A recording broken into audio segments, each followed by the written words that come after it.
ನಾವು ನಡೆಸ್ತಾ ಇರ್ತಕ್ಕಂಥ ಈ ಕಮ್ಮಟ ಕುವೆಂಪು ಸಾಹಿತ್ಯ ಮತ್ತು ಪದವಿ ಪೂರ್ವ ಕಾಲೇಜು ಕನ್ನಡ ಪಠ್ಯಗಳ ಮೂರು ಒಂದು ಸಂವಾದ. ಈ ಕಾರ್ಯಕ್ರಮದ 2ನೇ ದಿನದ ಮೊದಲ ಗೋಷ್ಠಿ. ನಮ್ಮ ಜೊತೆಲಿರ್ತಕ್ಕಂಥ ಹಿರಿಯರಾದ HL ಪುಷ್ಪ ಮೇಡಮ್ ಅವರೇ ಮತ್ತು ಗೆಳೆಯರು ಮತ್ತು ಹಿರಿಯರಾಗಿರ್ತಕ್ಕಂಥ ರಾಜಪ್ಪ ದಳವೆ ಸರ್ ಅವರೇ, ಈ ಕಮ್ಮಟದ ನಿರ್ದೇಶಕರು ನನ್ನ ಗೆಳೆಯರಾಗಿರ್ತಕ್ಕಂಥ ಡಾಕ್ಟರ್ ಸಾಸ್ವೇಳೆ ಸತೀಶ್ ಅವರೇ, ಮತ್ತು ಈ ಕಾರ್ಯಕ್ರಮವನ್ನು ರೂಪಿಸೋದಕ್ಕೆ ಶ್ರಮ ಹಾಕಿರ್ತಕ್ಕಂಥ ಗೆಳೆಯರು ಮತ್ತು ಮುಖ್ಯ ಸಂಘಟಕರಲ್ಲೊಬ್ಬರಾಗಿರ್ತಕ್ಕಂಥ ಬಿದಿರುಗೋಡು ಕಳಲೆಗೋಡು ನಾಗೇಶ್ ಅವರೇ, ಮತ್ತು ನಿನ್ನೆಯಿಂದ ನಮ್ಮ ಕೊರತಕ್ಕೆ ನೀವು ಮೈ ಮನಸ್ಸನ್ನು ದಾರಿಯಲ್ಲಿರ್ತಕ್ಕಂಥ ಎಲ್ಲ ಅಧ್ಯಾಪಕ ಮಿತ್ರರು. ನಿನ್ನೆ ನಡೆದಂಥ ಚರ್ಚೆ ಉಪಯುಕ್ತವಾಗಿತ್ತು ಅನ್ನೋದು ನಮ್ಮಂತರ ದೃಷ್ಟಿಕೋನದಲ್ಲಿ ಒನ್ ವೇ ಥಿಂಕಿಂಗ್. ಅದು ಚರ್ಚೆ ಯಾವುದು ಉಪಯುಕ್ತವಾಗಿರಲ್ಲ. ಚರ್ಚೆನ ಆಲಿಸ್ಕೊಂಡು ನಾವು ಮನನ ಮಾಡ್ಕೊಂಡು ನಮ್ಮದನ್ನು ಮಾಡ್ಕೊಂಡ್ರೆ ಆವಾಗ ಅದು ಉತ್ತಮವಾದ ಚರ್ಚೆ ಅಂತ ಹೇಳ್ತೀವಿ. ಮತ್ತು ನಾನು ನಿನ್ನೆ ಮಾತಾಡಿದ್ದೀನಿ ಪ್ರಾಸ್ತಾವಿಕವಾಗಿ. ನಿನ್ನೆ ನಾನು ಪ್ರಾಸ್ತಾವಿಕವಾಗಿ ಮಾತಾಡುವಾಗ ಸಭೆಯಲ್ಲಿ ಸಭಿಕರ ಸಂಖ್ಯೆ ಜಾಸ್ತಿ ಇತ್ತು, ಮೈಕಿನ ವ್ಯವಸ್ಥೆ ಇರಲಿಲ್ಲ. ಆ ಕಾರಣಕ್ಕೆ ಎಲ್ರಿಗೂ ಕೇಳಲಿ ಅಂತ ಏರು ಧ್ವನಿಯಲ್ಲಿ ಮಾತಾಡಿದೆ. ಆ ಏರು ಧ್ವನಿಯಲ್ಲಿ ಮಾತಾಡಿದ ನನ್ನ ಮಾತುಗಳನ್ನು ಹೇರಿಕೆಯ ಮಾತುಗಳು ಅಂತ ಯಾರು ತಪ್ಪು ಭಾವಿಸುವುದಿಲ್ಲ ಅಂತ ನಾನು ಹೇಳಿ. ಕೆಲವು ಸಲ ಏರು ಧ್ವನಿಯಲ್ಲಿ ಮಾತಾಡಿದ್ರೆ ಇದು ಈ ಶೈಲಿ ಒಂದು ರೀತಿ ನಮ್ಮ ಮೇಲೆ ಏನೋ ಹೇರ್ತಾ ಇದೆಯಲ್ಲ, ಆ ಥರದ್ದಲ್ಲ. ಯಾಕಂದರೆ ಇಂಥ ಮಾತುಗಳಿಗೆ ನಾವು ಎಷ್ಟು ಒತ್ತಿ ಹೋಗಿದ್ವಿ ಅಂತಂದರೆ, ಟಿ ವಿ ಮಾಧ್ಯಮದಲ್ಲಿ ಸುಮ್ಮನೆ ಇವತ್ತು ಸೂರ್ಯ ಮೂಡಿತು ಅಂತ ಹಿಂಗೆ ಹೇಳಲ್ಲ ಅವರು, ಸೂರ್ಯ ಮೂಡಿದನೇ ಅಂತ. ಅಂದರೆ ಆ ಹೇಳುವ ಶೈಲಿಯನ್ನು ರೋಚಕ, ಪ್ರಚೋದಕ ಮತ್ತು ಮಾದಕ ಮಾಡಿರ್ತಾರೆ. ಟಿ ವಿ ಮಾಧ್ಯಮದಲ್ಲಿ ನೀವು ಕೇಳಿದ್ರೆ 3 ಸಿಗೋದು ನಿಮಗೆ ಶೈಲಿಯಲ್ಲಿ: ಒಂದು ರೋಚಕ, ಮಾದಕ, ಪ್ರಚೋದಕ. ಈ ರೋಚಕ, ಪ್ರಚೋದಕ, ಮಾದಕ ನುಡಿಗಳನ್ನು ಆಲಿಸಿ ಆ ಶೈಲಿಯನ್ನು ಆಲಿಸಿ ತಣ್ಣಗೆ ಮಾತಾಡಿದ್ರೆ ಸರ್ ಭಾಷಣ ನೀರಸ ಆಯಿತು ಅಂತ ಕೆಲವರು ಹೇಳಿ. ಭಾಳ ಕಷ್ಟ ಭಾಷಣ ಮಾಡೋದು. ಇನ್ನು ಕೆಲವು ಭಾಷಣ ಮಾಡೋದು ಸುಲಭ. ಯಾಕಂದರೆ ಅಂಥ ಭಾಷಣಗಳು ಹೇರಿಕೆ ಭಾಷಣಗಳಾಗಿರ್ತವೆ, ಒಪ್ಪಿಸುವ ಭಾಷಣಗಳಾಗಿರ್ತವೆ. ನಾವು ಕಳೆದ 1-2 ತಿಂಗಳಿಂದ ಸುಮಾರು ಸಾರ್ವಜನಿಕ ಭಾಷಣಗಳನ್ನು ಕೇಳಿರ್ತೀವಿ. ಪ್ರತಿ 5 ವರ್ಷಕ್ಕೊಂದ್ಸಲ 3 ವರ್ಷಕ್ಕೊಂದ್ಸಲ ಅಂತ ಭಾಷಣ ಮಾಡೋದು ಬರ್ತಾರೆ. ನಾನು ಅವ್ರನ್ನ ಇಂಡಿಕೇಟ್ ಮಾಡಿ ಹೇಳ್ತೀನಿ. ಅಂಥ ಭಾಷಣಗಳು ಭಾಳ ಇಷ್ಟ ಆಗ್ತವೆ. ಏನು ಸುಳ್ಳು ಹೇಳಿದ್ರು ಕೂಡ ಸತ್ಯವನ್ನು ಹೇಳ್ತಾರೆ ಅಂತ ನಾನು ಭಾವಿಸ್ತೇನೆ. ಇರಲಿ, ನಾನು ಮಾತಾಡುವ ಮಾತುಗಳು ನನ್ನ ಆಲೋಚನೆ ಕ್ರಮದಿಂದ ಸೃಷ್ಟಿಯಾದವು. ಇಲ್ಲಿ ನನ್ನ ಆಲೋಚನೆ ಎಂಬುದು ಯಾಂತ್ರಿಕವಾದ ವಿವರಣೆ. ಇದು ಖಂಡಿತ ನನ್ನ ಆಲೋಚನೆ ಅಲ್ಲ. ಅಥವಾ ಮಾತಾಡ ಮುಗಿದ್ಮೇಲೆ ಪುಟ್ಟಯ್ಯರ ಆಲೋಚನೆ ಅಂತಾರೆ, ಹಂಗಲ್ಲ. ಈ ಪುಟ್ಟಯ್ಯ ಎಂಬಂಥವನ ಆಲೋಚನೆಯನ್ನು ರೂಪಿಸಿರ್ತಕ್ಕಂಥ ಒಂದು ವಿದ್ವತ್ತಿನ ಪರಂಪರೆ ಇದೆ. ನಾನು ಯಾರ್ಯಾರಿಂದ ಕಲ್ತಿದ್ದೀನಿ ಅನ್ನೋದು ಒಂದು ಆಯಾಮ. ಯಾರ್ಯಾರಿಂದ ಕಲ್ತಿದೆ ಅಂತ ನಾನು ಅಂದ್ಕೊಂಡಿದ್ದೀನೋ, ಕಲ್ತಿದ್ದೀನಿ ಅಂತ ಅಂದ್ಕೊಳ್ಳೋದು ಬೇರೆ, ಕಲಿಯೋದು ಬೇರೆ. ಹಾಗೆ ಕಲಿತದ್ದನ್ನು ನನ್ನ ಆಲೋಚನೆಯನ್ನಾಗಿ ನಾನು ರೂಪಿಸಿಕೊಂಡಿದ್ದೀನೋ ಅವೆಲ್ಲವೂ ಸೇರಿ ನನ್ನ ಆಲೋಚನೆಗಳಾಗಿರ್ತವೆ. ನನ್ನ ಆಲೋಚನೆ ಎಂಬುದು ಒಂದು ಸಮುದಾಯದಿಂದ, ಒಂದು ತಾತ್ವಿಕ ಪರಂಪರೆಯಿಂದ, ಜ್ಞಾನದ ಪರಂಪರೆಯಿಂದ ನಾನು ಕಲಿತಿದ್ದೀನಿ. ನನ್ನ ಮಾತುಗಳನ್ನು ಮುಂದುವರಿಸುವ ಈ ಹಂತದಲ್ಲಿ ನಾನು ಜಗತ್ತಿನ ಆದಿಗುರು ಬುದ್ಧನಿಗೆ ವಂದಿಸಿ, ಬಸವಣ್ಣನಿಗೆ ವಂದಿಸಿ, ಡಾಕ್ಟರ್ ಬಾಬಾ ಸಾಹೇಬ್ ಅಂಬೇಡ್ಕರ್ ಅವರಿಗೆ ವಂದಿಸಿ, ನನ್ನ ಮನೆತನ ಕುಳುವಾಡಿ ಮನೆತನ, ಆ ಕುಳುವಾಡಿ ಮನೆತನಕ್ಕೆ ವಂದಿಸಿ ನನ್ನ ಮಾತನ್ನು ಮುಂದುವರಿಸ್ತೀನಿ. ಈಗ ಕಮ್ಮಟಕ್ಕೆ ಬರ್ತಾ ಇರ್ತಕ್ಕಂಥ ನೀವು ನಿನ್ನೆ ಎಲ್ಲರೂ ಆದಿದ್ರು, ಕೆಲವರಾದರೂ ಕೆಲವು ಅಪೇಕ್ಷೆಗಳನ್ನು, ನಿರೀಕ್ಷೆಗಳನ್ನು ಇಟ್ಕೊಂಡು ಬಂದಿರ್ಬೋದು. ಒಂದು ಮತ್ತು ನೀವು ರೂಪಿಸಿಕೊಂಡಿರ್ತಕ್ಕಂಥ ಅಪೇಕ್ಷೆ ಮತ್ತು ನಿರೀಕ್ಷೆಗಳು ಒಂದೇ ಥರ ಇರಲಿಕ್ಕಿಲ್ಲ. ವೈವಿಧ್ಯಮಯವಾದ ಅಪೇಕ್ಷೆಗಳನ್ನು, ನಿರೀಕ್ಷೆಗಳನ್ನು ರೂಪಿಸ್ಕೊಂಡು ಬಂದಿರ್ಬೋದು. ರೂಪಿಸ್ಕೊಂಡು ಬರೋಷ್ಟೊತ್ತಿಗೆ ಬಸ್ ಸಿಗದಲ್ಲೇ, ಆಟೋ ಸಿಗದಲ್ಲ, ಮರೆತು ಹೋಗಿರ್ಬೋದು ಇಲ್ಲಿ ಬರೋಷ್ಟೊತ್ತಿಗೆ. ಆಮೇಲೆ ಇಲ್ಲಿ ರಾಜಪ್ಪ ದಳವೆ ಅವರು ಅಥವಾ ಮೇಡಮ್ ಅವರ ಮಾತು ಶುರು ಮಾಡಿದ ನೆನಪಾಗಿ, ಓಹೋ ಈ ರೀತಿ ಒಂದು ಅಪೇಕ್ಷೆಯನ್ನು ನಾನು ರೂಪಿಸ್ಕೊಂಡಿದ್ದೆ ಅಂತ ಅದು ನೆನಪಿಗೆ ಬಂದಿರ್ಬೋದು. ಸೊ ನಿಮ್ಮ ಅಪೇಕ್ಷೆಗಳನ್ನು ನಾವು ಈಡೇರಿಸಬಲ್ಲೆವಾ? ಇಲ್ಲಿನ ಮಾತುಕತೆ ಅದನ್ನು ಫುಲ್ಫಿಲ್ ಮಾಡುತ್ತಾ? ಇದು ಬಹಳ ದೊಡ್ಡ ಸವಾಲಿನ ಪ್ರಶ್ನೆ. ನಿಮ್ಮ ನಿರೀಕ್ಷೆಯೇ ನಿಮ್ಮ ಅಪೇಕ್ಷೆಯ ಸ್ವರೂಪ ಒಂದು, ನಾವಿಲ್ಲಿ ಮಾತಾಡುವ ಮಾತುಗಳ, ನಾವು ಚರ್ಚೆ ಮಾಡುವ ಒಟ್ಟು ಸಂಬಂಧದ ಸ್ವರೂಪ ಮತ್ತೊಂದು. ಇವೆರಡು ಒಂದಕ್ಕೊಂದಕ್ಕೆ ಹೊಂದಾಣಿಕೆ ಆಗ್ಬೋದು, ಆಗದೇ ಇರ್ಬೋದು. ಆದರೆ ಸಕ್ಸಸ್ ಆಯಿತು, ಆಗಲಿಲ್ಲ ಅಂದರೆ ಫೇಲ್ಯೂರ್ ಆಯಿತು ಎಂಬುದು ಮೆಕ್ಯಾನಿಕಲ್ ಥಿಂಕಿಂಗ್. ನನ್ನ ಮಾತುಗಳ ಉದ್ದಕ್ಕೂ ನಾನು ಅಲ್ಲಲ್ಲಿ ಸಾಧ್ಯವಾದರೆ ಮೆಕ್ಯಾನಿಕಲ್ ಥಿಂಕಿಂಗ್ ಅಂತ ಬಳಸ್ತಾ ಇರ್ತೀನಿ. ನೀವು ಸ್ವಲ್ಪ ಸೂಕ್ಷ್ಮವಾಗಿ ನನ್ನನ್ನು ಅನುಸರಿಸ್ತಾ ಬರಬೇಕು. ನಾನು ಹೇಳುವ ಒಂದು ವಾಕ್ಯನ ಒಂದು ಪ್ಯಾರನ ಬಿಟ್ಟೋದ್ರೆ ಫುಲ್ ಅದು ಡಿಸ್ಕಂಟಿನ್ಯೂ ಆಗಿಬಿಡ್ತದೆ. ಮತ್ತು ನಾನು ನಿಮ್ಮಲ್ಲಿ ಮನವರಿಕೆ ಮಾಡ್ಕೊಳ್ಳೋದೇನಂತಂದರೆ, ನಿಮಗೆ ಆಲೋಚನೆಗೆ ಹಚ್ಚೋ ರೀತಿಯಲ್ಲಿ ನಾನು ಮಾತಾಡ್ತೀನಿ. ಹಾಗೆ ಮಾತಾಡುವಾಗ ನಿಮಗೆ ಆದಷ್ಟು ಬೋರ್ ಆಗದ ರೀತಿಯಲ್ಲಿ ಮಾತಾಡಬೇಕು ಅಂತ ನಾನು ಪಣ ಕೊಟ್ಕೊಂಡಿದ್ದೀನಿ. ಅದು ಸಕ್ಸಸ್ ಆಗುತ್ತೋ ಫೇಲ್ ಆಗುತ್ತೋ ಗೊತ್ತಿಲ್ಲ. ಎರಡನೇದು, ಒಂದು ಕೆಲಸ ಮಾಡಿದರೆ ಅದರಿಂದ ಹೊಸ ವಸ್ತು ಉತ್ಪಾದನೆ ಆಗಬೇಕು. ಆ ರೀತಿಯಲ್ಲಿ ಇದನ್ನ ರೂಪಿಸೋಕ್ಕೆ ಸಾಧ್ಯನೇ ಅನ್ನೋದು ಕೂಡ ಇದೆ. ಸೊ ಇದಕ್ಕಿಂತ ಮೊದಲು ನಾನೇನು ಹೇಳ್ತಿದ್ದೆ, ನಿಮ್ಮ ಅಪೇಕ್ಷೆ ನಿರೀಕ್ಷೆ, ನಾವು ಮಾತಾಡ್ತಕ್ಕಂಥ ಮಾತುಗಳು, ಇವೆರಡಕ್ಕೂ ಹೊಂದಾಣಿಕೆ ಆದರೆ ಇದು ಸಕ್ಸಸ್ ಅಂತ ನೀವು ಅಂದ್ಕೊಳ್ತೀರಿ. ಹೊಂದಾಣಿಕೆ ಆಗದಿದ್ರೆ ಫೇಲ್ಯೂರ್ ಅಂತ ಹೇಳ್ತೀರಿ. ಇದನ್ನು ನಾನು ಮೆಕ್ಯಾನಿಕಲ್ ಥಿಂಕಿಂಗ್ ಅಂತ ಹೇಳ್ತೀನಿ. ಸೊ ನಿಮ್ಮ ಪೂರ್ವ ಅಪೇಕ್ಷೆಗಳು, ನಿಮ್ಮ ಪೂರ್ವ ನಿರೀಕ್ಷೆಗಳು ಹೇಗಿದ್ದಿರ್ಬೋದು? ತರಗತಿ ಒಳಗಡೆ ಪಾಠ ಮಾಡಲಿಕ್ಕೆ ಹೋದಾಗ ನಮಗೆ ಎಂತೆಂಥ ಸಮಸ್ಯೆಗಳು ಎದುರಾಗ್ತವೆ. ಇಲ್ಲಿ ನಡೆದಂಥ ಚರ್ಚೆ ಸಂವಾದಗಳಿಂದ ನನ್ನ ಪ್ರಶ್ನೆಗಳಿಗೆ, ನನ್ನ ಸಮಸ್ಯೆಗಳಿಗೆ, ನನ್ನ ಪೂರ್ವ ಅಪೇಕ್ಷೆಗಳಿಗೆ ಉತ್ತರ ಸಿಕ್ತಪ್ಪ ಅಂತ ಅಂದ್ಕೊಂಡ್ರೆ ಸಕ್ಸಸ್ ಅಂತಿರಲ್ಲ. ಇದನ್ನು ನಾನು ಮೆಕ್ಯಾನಿಕಲ್ ಅಂಡರ್ಸ್ಟ್ಯಾಂಡಿಂಗ್ ಅಂತ ಹೇಳ್ತೀನಿ. ಉತ್ತರ ಸಿಗದಲ್ಲೂ ಕೂಡ ಹೋಗ್ಬೋದು. ಇದನ್ನು ನಾನು ಪಾಸಿಬಿಲಿಟಿ ಅಂತ ಕರಿತೀನಿ. ನಮ್ಮ ಜೀವನದ ಪ್ರತಿಯೊಂದು ಹಂತದಲ್ಲೂ ಒಂದು ಮೆಕ್ಯಾನಿಕಲ್ ಸ್ಟೆಪ್, ಮತ್ತೊಂದು ಇನ್ನೊಂದು ಏನು ಹೇಳಿದ ಪಾಸಿಬಿಲಿಟಿ ಕೂಡ ಇದೆ. ದೈನಂದಿನ ಜೀವನದಲ್ಲಿ ನೀವು ಶಿವಮೊಗ್ಗ ಬಸ್ ಸ್ಟ್ಯಾಂಡಿಗೆ ಹೋಗ್ತೀರಿ, ಉಡುಪಿಗೆ ಶಿವಮೊಗ್ಗ ಹೋಗಬೇಕು, ತೀರ್ಥಹಳ್ಳಿ ಬಸ್ ಸ್ಟ್ಯಾಂಡಿಗೆ ಹೋಗ್ತೀರಿ, ಹೋಗ್ಬನ್ನಿ. ಸೊ ಏನು, ಗೌರ್ಮೆಂಟ್ ಬಸ್ಸಲ್ಲಿ ಹೋಗ್ಬೇಕಂತ ಪೂರ್ವ ನಿರೀಕ್ಷೆ ಸಿಕ್ಕಿಲ್ಲಪ್ಪ, ಪ್ರೈವೇಟ್ ಬಸ್ಸಿಗೆ ಹೋಗ್ತೀರಿ, ಪಾಸಿಬಿಲಿಟಿ. ನಿಮ್ಮ ನಿರೀಕ್ಷೆ ಫುಲ್ಫಿಲ್ ಆಗಲಿಲ್ಲ, ಪಾಸಿಬಿಲಿಟಿ ಸಕ್ಸಸ್ ಆಯಿತು.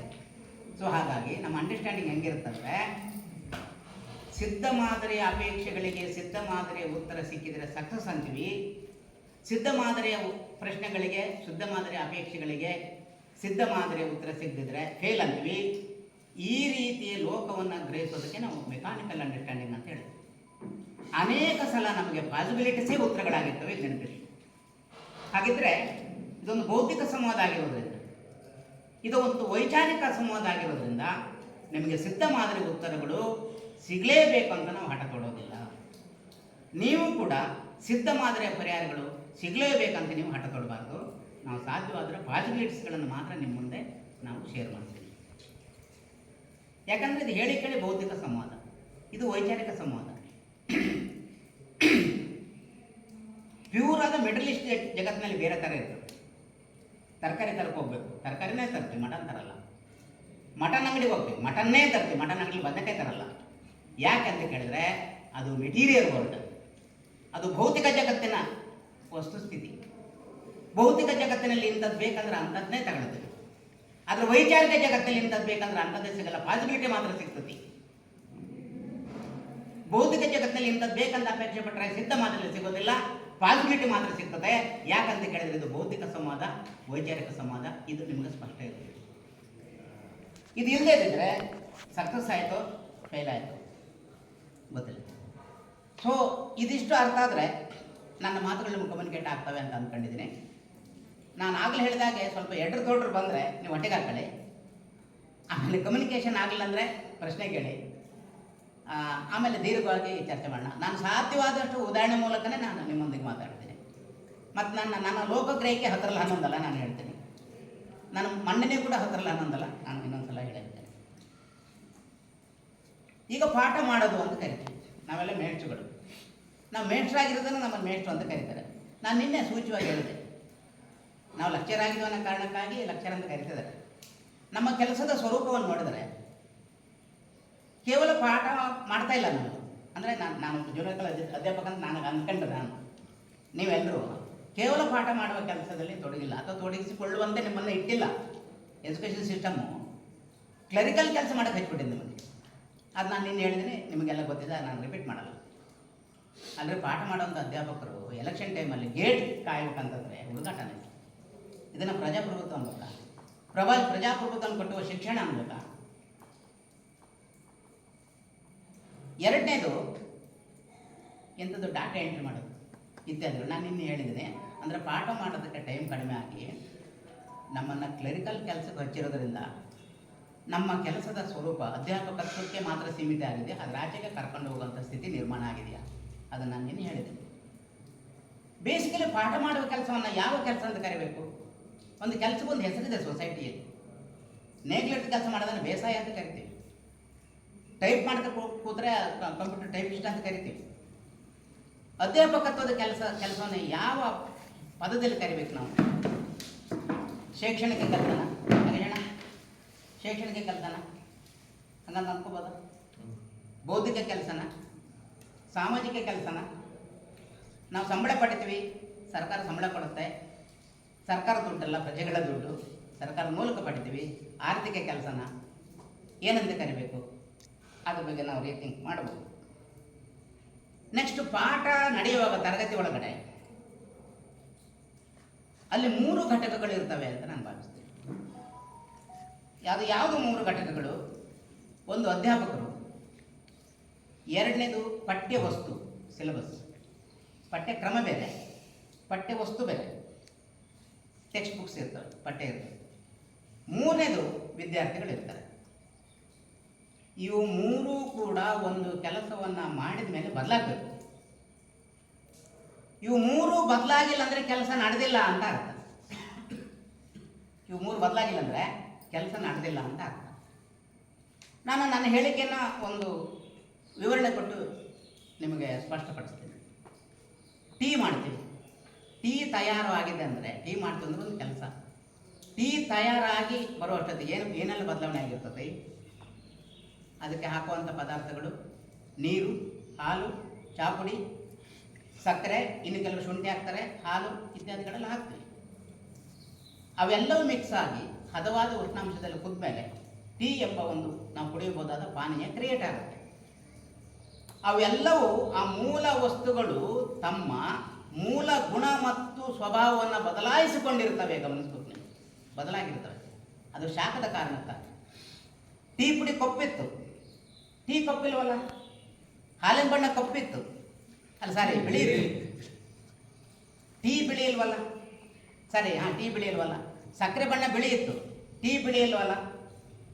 ನಾವು ಟೀ ಮಾಡಲಿಕ್ಕೆ ಬಳಸಿದ ಯಾವ ಮೂಲ ಸಾಮಗ್ರಿಯ ಬಣ್ಣವು ಹಳದಿನ, ಅದು ಕಲರ್ ಬರುತ್ತಲ್ಲ, ಟೀ ಹಳದಿ ಬರುತ್ತೆ, ಕೆಂಪಾಗ. ನಮ್ಮ ನಾಗೇಶನ್ ಮಾಡಿದ್ರೆ ಕಪ್ಪಗಾಗುತ್ತಲ್ಲ, ಹಳದಿ ಬಣ್ಣಕ್ಕಾಗತ್ತೆ, ಹಳದಿ ಬಣ್ಣ ತಿರುಗುತ್ತಿಲ್ಲ. ನಾವು ಬಳಸಿದ ಯಾವ ವಸ್ತು ಹಳದಿ ಬಣ್ಣದಲ್ಲಿ ಇರಲೇ ಇಲ್ಲ. ಅಂದರೆ ಟೀ ಮಾಡೋದೊಂದು ಕೆಲಸ. ಆ ಕೆಲಸ ಮಾಡಿದ ಪರಿಣಾಮದ ಫಲವಾಗಿ ನಾವು ಟೀ ತಯಾರಿಕೆಗೆ ಬಳಸಿದ ಅಷ್ಟೂ ವಸ್ತುಗಳು ತಮ್ಮ ಮೂಲ ಸ್ವರೂಪ, ಗುಣ ಸ್ವರೂಪವನ್ನು ಬದಲಾಯಿಸಿಕೊಂಡಿದ್ದಾವೆ. ಹಾಗೆ ಬದಲಾಯಿಸಿಕೊಂಡಿದ್ದಾವೆ ಅಂತಂದರೆ ಅಲ್ಲಿ ಕೆಲಸ ನಡೆದಿದೆ ಅಂತ. ಕೆಲಸ ಆಗಿದೆ ಅಂದರೆ ಒಂದು ವಸ್ತು ಬದಲಾವಣೆ ಆಗಬೇಕು. ಒಂದು ವಸ್ತುವಿನಲ್ಲಿ ಬದಲಾವಣೆ ತಂದರೆ ಅಂದರೆ ಅಲ್ಲಿ ಕೆಲಸ ಆಗಿದೆ ಅಂತ ಅರ್ಥ. ನಾವು ಅಧ್ಯಾಪಕರು ಪಾಠ ಮಾಡಿದ ಮೇಲೆ ನಾವು ಬದಲಾಗಲ್ಲ, ಪಠ್ಯನೂ ಬದಲಾಗಲ್ಲ, ವಿದ್ಯಾರ್ಥಿಗಳು ಏನು ಕಲಿಯಲ್ಲ ಅಂತಂದರೆ ಅದು ಅಧ್ಯಾಪಕತ್ವನಲ್ಲ. ನಾವು ಪಾಠನೂ ಮಾಡಿಲ್ಲ, ಕೆಲಸ ನಡೆದೇ ಇಲ್ಲ ಅಂತ. ಬಹುತೇಕ ತರಗತಿಗಳು ಹಾಗಿದ್ದರೂ ಇರ್ಬೋದು, ನಂಗೆ ಗೊತ್ತಿಲ್ಲ. ನಾವು ಅಧ್ಯಾಪಕರು ಅಂದರೆ ಹೇಳುವವರು ಅಂತ ತಿಳ್ಕೊಂಡಿದ್ವಿ, ವಿದ್ಯಾರ್ಥಿಗಳಂದರೆ ಆಲಿಸುವವರು ಅಂತ ತಿಳ್ಕೊಂಡಿದ್ವಿ. ಸೊ ಅಧ್ಯಾಪಕರು ಹೇಳುವವರು ಮಾತ್ರ ಅಲ್ಲ, ತಾವು ಹೇಳಿದ್ದನ್ನು ನಾವು ಆಲಿಸ್ಕೊಳ್ತೀವಿ. ಇದು ಭಾಷೆಗೆ ಇರ್ತಕ್ಕಂಥ ಬಹಳ ದೊಡ್ಡ ಶಕ್ತಿ. ನಾವೇನು ಹೇಳ್ತೀವಿ, ನಾವು ಪಾಠ ಮಾಡ್ತೀವಿ, ವಿದ್ಯಾರ್ಥಿಗಳು ಆಲಿಸ್ಕೊಳ್ತಾರಂತ. ವಿದ್ಯಾರ್ಥಿಗಳು ಮಾತ್ರ ಆಲಿಸ್ಕೊಳ್ಳಲ್ಲ, ನಾವು ಹೇಳಿದ ಪಾಠ ನಾವು ಆಲಿಸ್ಕೊಳ್ತೀವಿ. ಯಾಕಂತ ಕೇಳಿದ್ರೆ ನಮ್ಮ ಮಾತು ನಮಗೆ ಕೂಡ ಕೇಳಿಸುತ್ತೆ. ಇದು ಭಾಷೆಗೆ ಇರ್ತಕ್ಕಂಥ ಬಹಳ ದೊಡ್ಡ ಶಕ್ತಿ, ನಾವು ಕೇಳಿಸ್ಕೊಳ್ತೀವಿ. ಈಗ ಅಧ್ಯಾಪಕರು ಪಾಠ ಓದ್ತಾರೆ. ಪಾಠ ಓದಾದ್ಮೇಲೆ ಪಾಠದ ಬಗ್ಗೆ ಅವರಿಗೆ ಒಂದಷ್ಟು ಹೊಸ ಗ್ರಹಿಕೆಗಳು, ಹೊಸ ಅರ್ಥಗಳು, ಹೊಸ ಅರ್ಥದ ಸಾಧ್ಯತೆಗಳು ಕ್ರಿಯೇಟ್ ಆಗ್ತವೆ. ಅದನ್ನು ತಗೊಂಡು ಮಕ್ಕಳಿಗೆ ನೀವು ಮನವರಿಕೆ ಮಾಡ್ತೀರಿ. ಮಕ್ಕಳಿಗೆ ಒಂದಷ್ಟು ಇನ್ಫಾರ್ಮೇಷನ್ ಹೋಗ್ಬೋದು, ಮಕ್ಕಳಿಗೆ ಒಂದಷ್ಟು ಸಂವೇದನೆಗಳು ಹೋಗ್ಬೋದು, ಮಕ್ಕಳಿಗೆ ಒಂದಷ್ಟು ಆಲೋಚನೆಗಳು ಹೋಗ್ಬೋದು, ಮಕ್ಕಳಿಗೆ ಒಂದಷ್ಟು ವಿಚಾರಗಳು ಹೋಗ್ಬೋದು. ಇದು ದಾಟಿಸುವ ಕೆಲಸ. ಇದು ಒಂದು ಸಾಧ್ಯತೆ. ಇದರಲ್ಲಿ ಇನ್ನೊಂದು ಸಾಧ್ಯತೆ ಇದೆ. ಮಕ್ಕಳ ಪಾಠವನ್ನು ಕಲ್ತ್ಕೊಂಡು ಬಂದಿರ್ತಾರೆ, ನೀವು ಪಾಠ ಮಾಡ್ತೀರಿ. ಆಗ ನೀವು ಪಾಠ ಮಾಡುವ ನಿಮ್ಮ ಉತ್ಸಾಹ, ನೀವು ಪಾಠ ಮಾಡುವ ನಿಮ್ಮ ಬೌದ್ಧಿಕ ಶಕ್ತಿ, ಸಾಹಿತ್ಯವನ್ನು ಕುರಿತು ಪಾಠ ಮಾಡುವ ನಿಮ್ಮ ಆಲೋಚನೆ, ನಿಮ್ಮ ಕಲ್ಪನೆ, ನಿಮ್ಮ ಭಾವನೆ, ಇದಕ್ಕೆ ಸಂಬಂಧಪಟ್ಟ ಹಾಗೆ ಪಾಠವನ್ನು ಆಲಿಸಿಕೊಳ್ಳುತ್ತಿರುವ ವಿದ್ಯಾರ್ಥಿಗಳಲ್ಲಿ ಹೊಸ ಬಗೆಯ ಭಾವನೆಗಳು ಕ್ರಿಯೇಟ್ ಆಗ್ಬೋದು, ಹುಟ್ಟಬಹುದು, ಆಲೋಚನೆಗಳು ಹುಟ್ಟಬಹುದು, ಚಿಂತನೆಗಳು ಹುಟ್ಟಬಹುದು, ವಿಚಾರಗಳು ಹುಟ್ಟಬಹುದು. ವಿಚಾರಗಳನ್ನು ದಾಟಿಸುವ ಕೆಲಸ ಬೇರೆ, ಆಲೋಚನೆಗಳನ್ನು ದಾಟಿಸುವ ಕೆಲಸ ಬೇರೆ. ಆಲೋಚನೆಗಳನ್ನು, ಭಾವನೆಗಳನ್ನು, ವಿಚಾರಗಳನ್ನು ಹುಟ್ಟಿಸುವ ಕೆಲಸ ಬೇರೆ. ಹಾಗಿದ್ರೆ ಅಧ್ಯಾಪಕರು ನಿಮ್ಮ ಆಲೋಚನೆಗಳನ್ನು ಪಠ್ಯಪುಸ್ತಕದ ಮೂಲಕ ದಾಟಿಸುವ ಕೆಲಸವನ್ನು ಮಾಡಬೇಕು, ವರ್ಗಾವಣೆ ಮಾಡುವ ಕೆಲಸವನ್ನು ಮಾಡಬೇಕು, ಅಥವಾ ಆಲೋಚನೆಗಳನ್ನು ಹುಟ್ಟಿಸುವ ಕೆಲಸ, ಸೃಷ್ಟಿಸುವ ಕೆಲಸ, ನಿರ್ಮಾಣ ಮಾಡುವ ಕೆಲಸ, ರಚನೆ ಮಾಡುವ ಕೆಲಸವನ್ನು ಮಾಡಬೇಕು. ನೀವು ಈಗಾಗಲೇ ಮಾಡಿದರೆ ನಿಮಗೆ ನೀವು ಅದನ್ನು ರೀತಿಂಗ್ ಮಾಡ್ಕೋಬೋದು. ಆಗೇನಾಗುತ್ತೆ, ಪಠ್ಯವನ್ನು ಕುರಿತು ಪಾಠ ಮಾಡೋದು, ಪಠ್ಯದ ಮೂಲಕ ಪಾಠ ಮಾಡೋದು ಎರಡು ಬೇರೆ ಬೇರೆ. ಈ ಮಂಜುಗಡ್ಡೆ ಇರ್ತದೆ, ಮಂಜುಗಡ್ಡೆಯನ್ನು ಒಂದು ಹದವಾದ ಉಷ್ಣಾಂಶದಲ್ಲಿಟ್ಟರೆ ಅದು ನೀರಾಗಿ ಪರಿವರ್ತನೆ ಆಗುತ್ತೆ. ಆ ನೀರಾಗಿ ಪರಿವರ್ತನೆ ಆಗಲಿಕ್ಕೆ ಕಾರಣ ಏನು? ನಾವು ಕೊಟ್ಟಂಥ ಶಾಖ. ಒಂದು ಕೋಳಿ ಮೊಟ್ಟೆ ಇರ್ತದೆ, ಅದನ್ನು ನಾವು ನಾಟಿ ಕೋಳಿಗಳು 21 ದಿವಸ ಕಾವು ಕೊಡ್ತವೆ. 21 ದಿವಸ ಕಾವು ಕೊಟ್ಟ ಮೇಲೆ ಅದರಿಂದ ಮರಿ ಕ್ರಿಯೇಟ್ ಆಗುತ್ತೆ. ಕಾವು ಕೊಡದಿದ್ದರೆ ಮರಿ ಕ್ರಿಯೇಟ್ ಆಗಲ್ಲ. ಮರಿ ಕ್ರಿಯೇಟ್ ಆಯ್ತು ಅಂದರೆ ಮೊಟ್ಟೆ ನಾಶ ಆಯ್ತು. ನೆನಪಿರಲಿ, ಒಂದು ಮರಿ ಹುಟ್ಟಂದರೆ ಆ ಮೊಟ್ಟೆ ನಾಶ ಆಗಿರ್ತದೆ. ನಾವು ಬಿತ್ತನೆಗೆ ಬೀಜಗಳನ್ನ ಹಾಕ್ತೀವಿ, ಅದು ಮೊಳಕೆ ಆಗಿ ಸಣ್ಣ ಸಸ್ಯ ಆಗುತ್ತೆ. ಮೊಳಕೆ ಆಗಲ್ವರೆಗೆ ಆ ಮೂಲ ಬೀಜ ಹಾಗೆ ಇರ್ತದೆ. ಸಸಿಯಾಗಿ ಇನ್ನೇನು ಸ್ವಲ್ಪ ದೊಡ್ಡ ಬೆಳೀತಾನಷ್ಟೊತ್ತಿಗೆ ಅದಕ್ಕೆ ಜನ್ಮ ಕೊಟ್ಟಂಥ ಬೀಜ ನಾಶ ಆಗ್ತದೆ. ನೆನಪಿರಲಿ. ಹಾಗಿದ್ರೆ ಪಠ್ಯ ವಸ್ತುವನ್ನು ಕುರಿತು ಪಾಠ ಮಾಡುವಾಗ ನಮಗಿರ್ತಕ್ಕಂಥ ಸೊಸೈಟಿ ಬಗ್ಗೆ ನಮಗಿರ್ತಕ್ಕಂಥ ಪೂರ್ವಾಗ್ರಹಗಳು, ಲಿಂಗ ಅಸಮಾನತೆ ಬಗ್ಗೆ ನಮಗಿರ್ತಕ್ಕಂಥ ಪೂರ್ವಾಗ್ರಹಗಳು, ಜಾತಿ ಅಸಮಾನತೆ ಬಗ್ಗೆ ನಮಗಿರ್ತಕ್ಕಂಥ ಪೂರ್ವಾಗ್ರಹಗಳು ನಮ್ಮಲ್ಲಿ ಕ್ಷಯಿಸಬೇಕು ಅಂತ ನಾವು ಅಪೇಕ್ಷೆ ಪಡ್ತೀವಿ. ಹೊಸದಾಗಿ ಸಸಿಯನ್ನು ಹುಟ್ಟಿಸಿದ ಬೀಜ ಈಗ ನಾಶ ಆಗ್ತದೋ, ಹೊಸದಾಗಿ ಒಂದು ಮರಿಗೆ ಜನ್ಮ ಕೊಟ್ಟಂಥ ಕೋಳಿಯ ಮೊಟ್ಟೆ ಈಗ ನಾಶ ಆಗುತ್ತೋ, ಈ ಸಮಾಜದ ಬಗ್ಗೆ ಇರತಕ್ಕಂಥ ಪೂರ್ವಾಗ್ರಹಗಳು, ಅಸಮಾನತೆಯ ಸಮಾಜ ನಮ್ಮ ಮೇಲೆ ಹೇರಿರ್ತಕ್ಕಂಥ ಪ್ರಜ್ಞೆ, ಆ ಮೂಲ ಪ್ರಜ್ಞೆ ನಮ್ಮಲ್ಲಿ ಕ್ಷಯಿಸಬೇಕು, ಅದು ನಮ್ಮೊಳಗೆ ನಶಿಸಬೇಕು. ಆಗ ಹೊಸ ಬಗೆಯ ಪ್ರಜ್ಞೆ, ಹೊಸ ಬಗೆಯ ಆಲೋಚನೆ, ಹೊಸ ಬಗೆಯ ವಿವೇಚನೆ ಕ್ರಿಯೇಟ್ ಆಗುತ್ತೆ. ಇದು ನಾವು ಮಾಡಬಹುದಾದ ಕೆಲಸ. ಆದರೆ ಇಲ್ಲೊಂದು ಸಮಸ್ಯೆ ಎದುರಾಗುತ್ತೆ. ನಮಗೆ ಒಂದು ಪಾಠನ ಒಂದು ಪದ್ಯನ ಇದೆ ಅಂತ ತಿಳ್ಕೊಳ್ಳಿ. ಈಗ ಶಿಕ್ಷಣ ಕ್ರಮ ಹೀಗೆ ಪಾಠ ಮಾಡಬೇಕು, ಇಂತಿಂಥದ್ದೇ ಪಾಠ ಅಂತ ನಿಗದಿ ಮಾಡಿಬಿಟ್ಟಿದೆ. ಅವಾಗೇನು ಮಾಡ್ತೀವಿ, ಕಾರ್ಯದ ಒತ್ತಡಕ್ಕಾಗಿಯೋ ತರಗತಿ ಒತ್ತಡಕ್ಕಾಗಿಯೋ ಅರ್ಥ ಹೇಳ್ತೀವಿ, ಸಾರಾಂಶ ಹೇಳ್ತೀವಿ, ಶಬ್ದಾರ್ಥ ಹೇಳ್ತೀವಿ, ಕವಿ ಪರಿಚಯ ಮಾಡಿಸ್ತೀವಿ, ಒಂದು ವಾಕ್ಯದಲ್ಲಿ ಉತ್ತರಿಸಿ, 2 ವಾಕ್ಯದಲ್ಲಿ ಉತ್ತರಿಸಿ, 5-6 ವಾಕ್ಯದಲ್ಲಿ ಉತ್ತರಿಸಿ, ಸಂದರ್ಭದೊಡನೆ ವಿವರಿಸಿ, ಅಷ್ಟಕ್ಕೆ ಸೀಮಿತ ಮಾಡ್ಕೊಂಡು ಏನು ಮಾಡ್ತೀವಿ, ನಾವು ಪಾಠ ಮಾಡೋಕ್ಕೆ ಮಾಡ್ತೀವಿ. ಸೊ ಅವಾಗ ಏನಾಗುತ್ತೆ ಅಂತಂದರೆ, ನಾನು ಮೊದಲು ಹೇಳಿದ್ನಲ್ಲ, ಹೊಸದಾಗಿ ಆಲೋಚನೆ ಹುಟ್ಟಿಸುವುದು, ಹೊಸದಾಗಿ ಭಾವನೆಗಳನ್ನು ಕ್ರಿಯೇಟ್ ಮಾಡುವುದು, ಅದಕ್ಕೆ ಭಾರಿ ಹಿನ್ನಡೆ ಸಂಭವಿಸುತ್ತದೆ. ಹಿನ್ನಡೆ ಸಂಭವಿಸುವುದಲ್ಲ, ಆ ಪ್ರಕ್ರಿಯೆ ಜರುಗಲಿಕ್ಕೆ ಸಾಧ್ಯವೇ ಇಲ್ಲದಂಥ ಸ್ಥಿತಿಯಲ್ಲಿ ನಾವು ನೀವು ಇದ್ದೀವಿ. ಹೊಸ ಆಲೋಚನೆಗಳು ಹುಟ್ಟಿಸುವಂಥ ಸ್ಥಿತಿಯಲ್ಲಿ ನಾವಿದ್ದೀವ ಏನಾಗಿದ್ದಮ್ಮ? ಹೊಸ ಆಲೋಚನೆ ಹುಟ್ಟಿಸೋಕ್ಕೆ ಸಾಧ್ಯನಾ? ಒಂದು ವಾಕ್ಯದಲ್ಲಿ ಉತ್ತರಿಸಿ ಅಂತ ಹೇಳ್ಕೊಡ್ಬೇಕು, ಅವರಿಗೆ ಶಬ್ದಾರ್ಥ ಬರೀರಿ ಅಂತ ಹೇಳ್ಬೇಕು, ಸಂದರ್ಭದಲ್ಲಿ ವಿವರಿಸಿ ಅಂತ ಹೇಳ್ಬೇಕು. ಹಾಗಿದ್ರೆ ಪಠ್ಯ ಏನೇನು ಅಪೇಕ್ಷೆ ಪಡ್ತದಲ್ಲ, ಆ ಪಠ್ಯದ ಅಪೇಕ್ಷೆಯನ್ನು ನಮ್ಮ ಅಧ್ಯಾಪಕತ್ವ ಈಡೇರಿಸುತ್ತಿಲ್ಲ ನೆನ್ಪು ಮಾಡಬೇಕು. ಪಠ್ಯಕ್ಕೊಂದು ಅಪೇಕ್ಷೆ ಇದೆ, ಜೀವಂತವಾದ ಟೆಕ್ಸ್ಟ್ ಅದು ನಿರ್ಜೀವಲ್ಲ, ಜಡ ಅಲ್ಲ. ನಾವು ಓದಲಿಕ್ಕೆ ಶುರು ಮಾಡಿದ್ರೆ ಅದು ಹೊಸ ಜೀವ ಬರ್ತದೆ. ಆದರೆ ಹೊಸ ಜೀವ ಕೊಡಲಿಕ್ಕೆ ನಾವು ಶಕ್ತಿಹೀನರಾಗಿದ್ದೀವಿ, ನಾವು ದುರ್ಬಲರಾಗಿದ್ದೀವಿ. ಹಾಗಿದ್ರೆ ಪಾಠ ಮಾಡುವಾಗ ಪಠ್ಯದ ಸ್ಥಿತಿ ಏನಾಗುತ್ತಂದರೆ, ನನ್ನ ಪ್ರಕಾರ ಅದೊಂದು ಕಲ್ಪಿತ ಪಠ್ಯವಾಗಿ ಒಂದು ಯಾಂತ್ರಿಕ ಪಠ್ಯವಾಗಿ ಪರಿವರ್ತನೆ ಆಗ್ತದೆ. ಅದು ನಮಗಿಟ್ಟಿರ್ತಕ್ಕಂಥ ಯಾವುದೇ ಪದ್ಯ ಪಾಠ ನಿಜ ಪಠ್ಯ ಆಗಬಹುದಾಗಿತ್ತು, ಸಹಜ ಪಠ್ಯ ಆಗಬೇಕಾಗಿತ್ತು. ಆದರೆ ಅದೇನಾಗುತ್ತಂದರೆ ಕಲ್ಪಿತ ಪಠ್ಯ ಆಗುತ್ತೆ ಮತ್ತು ಯಾಂತ್ರಿಕ ಪಠ್ಯ ಆಗುತ್ತೆ. ಅದಕ್ಕೆ ನಾನು ಪಕ್ಕ ಉದಾಹರಣೆ ಕೊಡ್ತೀನಿ. ನಾನು ಈಗ ಸೆಕೆಂಡ್ ಪೀಸಿನಲ್ಲ ಫಸ್ಟ್ ಪೀಸಿನಲ್ಲೋ ಕದಡಿದ ಸಲಿಲಂ ತಿಳಿ ಬಂದದೆ ಅಂತ ಒಂದು ಪದ್ಯ ಇದೆ ಅಲ್ವಾ? ನಿಮ್ಮ ಸೆಕೆಂಡ್ ಪೀಸ್ ಈ ಪಠ್ಯ ಪುಸ್ತಕದ ಭಾಗದಲ್ಲಿ ಏನು ಮಾಡಿದ್ದಾರೆ, ಪದ್ಯ ಭಾಗ, ಗದ್ಯ ಭಾಗ, ನಾಟಕ ಮತ್ತು ದೀರ್ಘ ಭಾಗ ಅಂತ ಹೇಳಿದ್ದಾರೆ. ಆದರೆ ಕದಡಿದ ಸಲಿಲಂ ಎಂಬ ತಿಳಿವಂದದೆ ಎಂಬ ಪದ್ಯ ಭಾಗದಲ್ಲಿ ಪದ್ಯನೂ ಇದೆ ಗದ್ಯನೂ ಇದೆಯಲ್ಲ, ಇದನ್ನು ಯಾರು ಕೇಳಿಲ್ವಾ? ವಿದ್ಯಾರ್ಥಿಗಳು ಯಾರು ಕೇಳಿಲ್ವೇ? ಯಾಕೆ ಕೇಳಿಲ್ಲ ವಿದ್ಯಾರ್ಥಿಗಳು? ವಿದ್ಯಾರ್ಥಿಗಳು ಇದನ್ನು ಕೇಳದಂತೆ ಮಾಡಲಾಗಿದೆ ತಿಳ್ಕೊಂಡು. ಅಷ್ಟು ಮಾತ್ರವಲ್ಲ, ಅಧ್ಯಾಪಕರಾಗಿರ್ತಕ್ಕಂಥ ನೀವಾದರೂ ಇದನ್ನು ಪ್ರಶ್ನೆ ಮಾಡಬಹುದಾಗಿತ್ತು.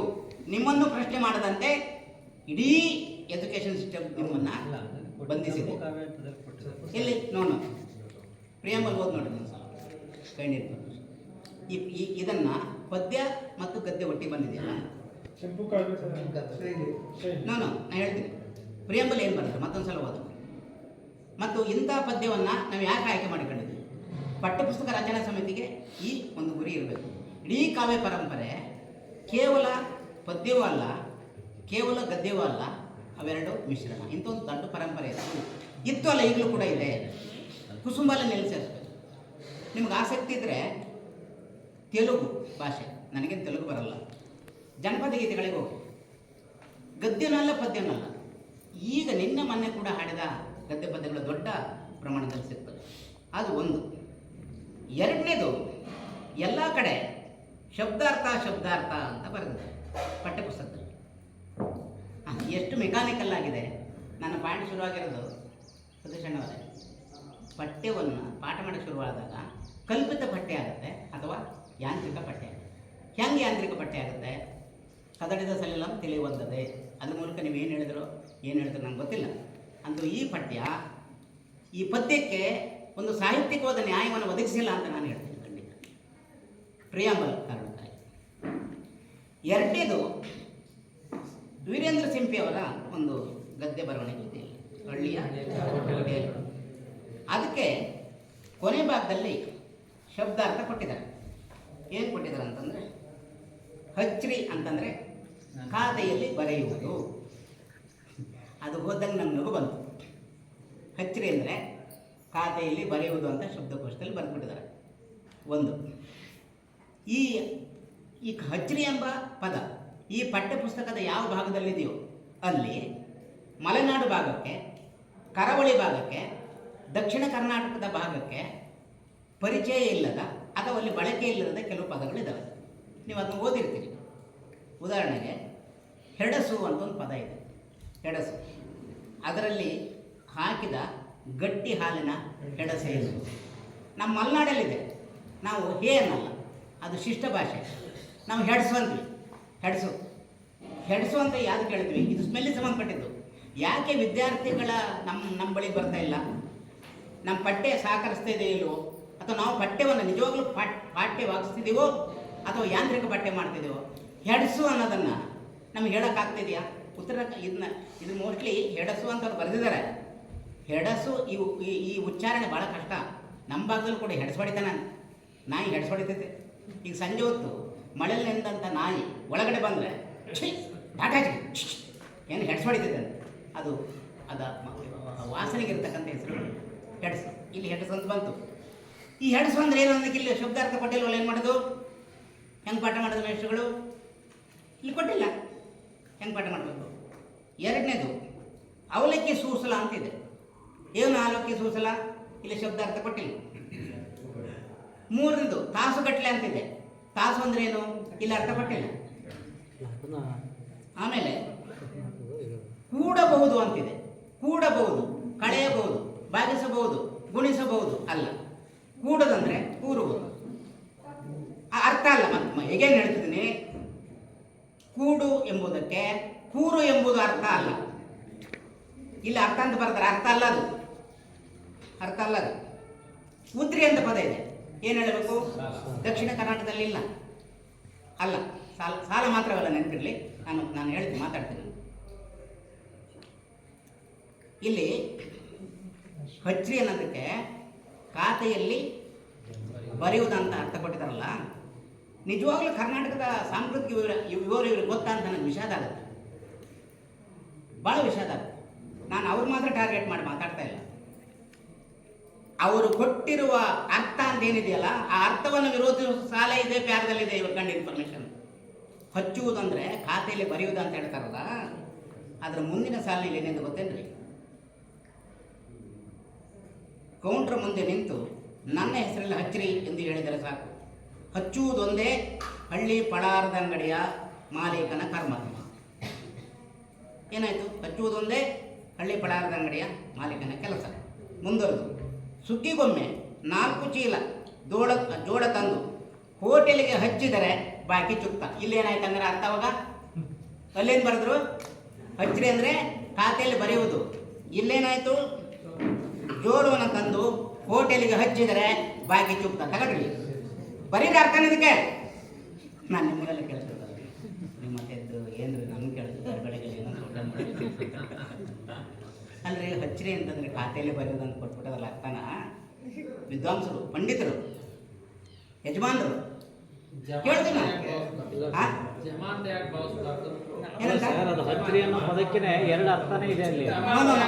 ದಯವಿಟ್ಟು ನಾನು ಮತ್ತೊಂದ್ಸಲ ಹೇಳ್ತೀನಿ. ನಿಮ್ಮ ಸ್ಥಾಪಿತ ಗ್ರಹಿಕೆಗಳನ್ನು ಬಿಟ್ಟಾಕ್ಬೇಕು ನೀವು. Let me please. ಅರ್ಥ ಎಂಬುದು ಇರೋದಿಲ್ಲ, ಯಾವ ಪದಕ್ಕೆ ಮತ್ತೊಂದು ಅರ್ಥ ಎಂಬುದು ಇರೋದಿಲ್ಲ. ಇಲ್ಲಿ ಏನಾಗಿದೆ? ಹೋಟೆಲಿಗೆ ಹಚ್ಚಿದರೆ ಬಾಕಿ ಚುಕ್ತ ಅಂತ ಇದೆ.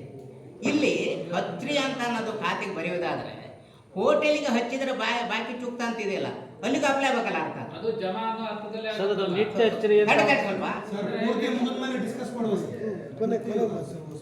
ಅಲ್ಲ, ಜಮಾ ಅಂದ್ರೆ ಬರೆಯೋದಂತನಾ? ಅಲ್ಲಿ ಇಲ್ಲೇನಿದ್ರೆ ಅರ್ಥ ಏನ್ ಕೊಟ್ಟಿದ್ರೆ ಇಲ್ಲಿ? ಹೌದು, ಬರೆಯುವುದು. ಇಲ್ಲೇನ್ ಕೊಟ್ಟಿದ್ರೆ ಅರ್ಥ? ಖಾತೆಯಲ್ಲಿ ಬರೆಯುವುದು ಅಂತಿದೆ. ಚೀಲದ ಏನಂತ? ಒಂದೇ ವರ್ಡ್ ಥಿಂಕ್ ಮಾಡಂಗಿಲ್ಲ. ಒಂದೇ ವರ್ಡಲ್ಲಿ ನಾನು ಅರ್ಥ ಇಲ್ಲ. ದಯವಿಟ್ಟು ನಿಮ್ಮ ಸ್ಥಾಪಿತ ಗ್ರಹಿಕೆನ್ ಬಿಟ್ಟಾಕ್ಬಿಡ್ರಿ. ನನ್ನ ಜೊತೆ ಬರೆದ್ರೆ ಬರ್ರಿ. ಸರ್, ಅಲ್ಲಿ ಬೈಸಿ ಮೇಲೆ ಏನು ಗೊತ್ತಾ? ಚೀಲ ಹಚ್ಚು ಅಂದ್ರೆ ಇಡು ಅಂತ ಅರ್ಥ. ಇಲ್ಲೇನ್ ಬರೆದಾರೆ? ಒಂದು ಹಚ್ಚು ಅಂದ್ರೆ ಉದ್ರಿ ಅಂದ್ರೆ ಏನು? ಖಾತೆ ಖಾತೆ ಎರಡು ಅರ್ಥಗಳ ಬಳಸ್ಕೊಂಡೆ ಅದನ್ನ ಅರ್ಥ ಬಿಟ್ಬಿಡಿ ಸರ್. ದಯವಿಟ್ಟು ಅರ್ಥದನ್ನೆಲ್ಲ ಬಿಟ್ಬಿಡಿ ನೀವು. ಅರ್ಥದನ್ನೆಲ್ಲ ದಯವಿಟ್ಟು ಬಿಟ್ಟು ಮಾತಾಡಿ. ಇಲ್ಲಿ ಏನು ಇಂಡಿಕೇಟ್ ಮಾಡಿದ್ದಾರೆ? ಖಾತೆಯಲ್ಲಿ ಹಚ್ಚುವುದು ಅಂತ ಹೇಳ್ತಿದ್ದಾರೆ. ಖಾತೆಯಲ್ಲಿ ಹಚ್ಚುವುದು ಅಂತ ಹೇಳ್ತಾರೆ. ಹೋಟ್ಲಲ್ಲಿ ಹಚ್ಚಿದಂದ್ರೆ ಏನು? ಖಾತೆಯಲ್ಲಿ ಹಚ್ಚುವುದು ಅಂತ ಆಗ್ತದ? ಬರೆಯೋದು ಅಂತ ಆಗ್ತದ? ಆಗಲ್ಲ.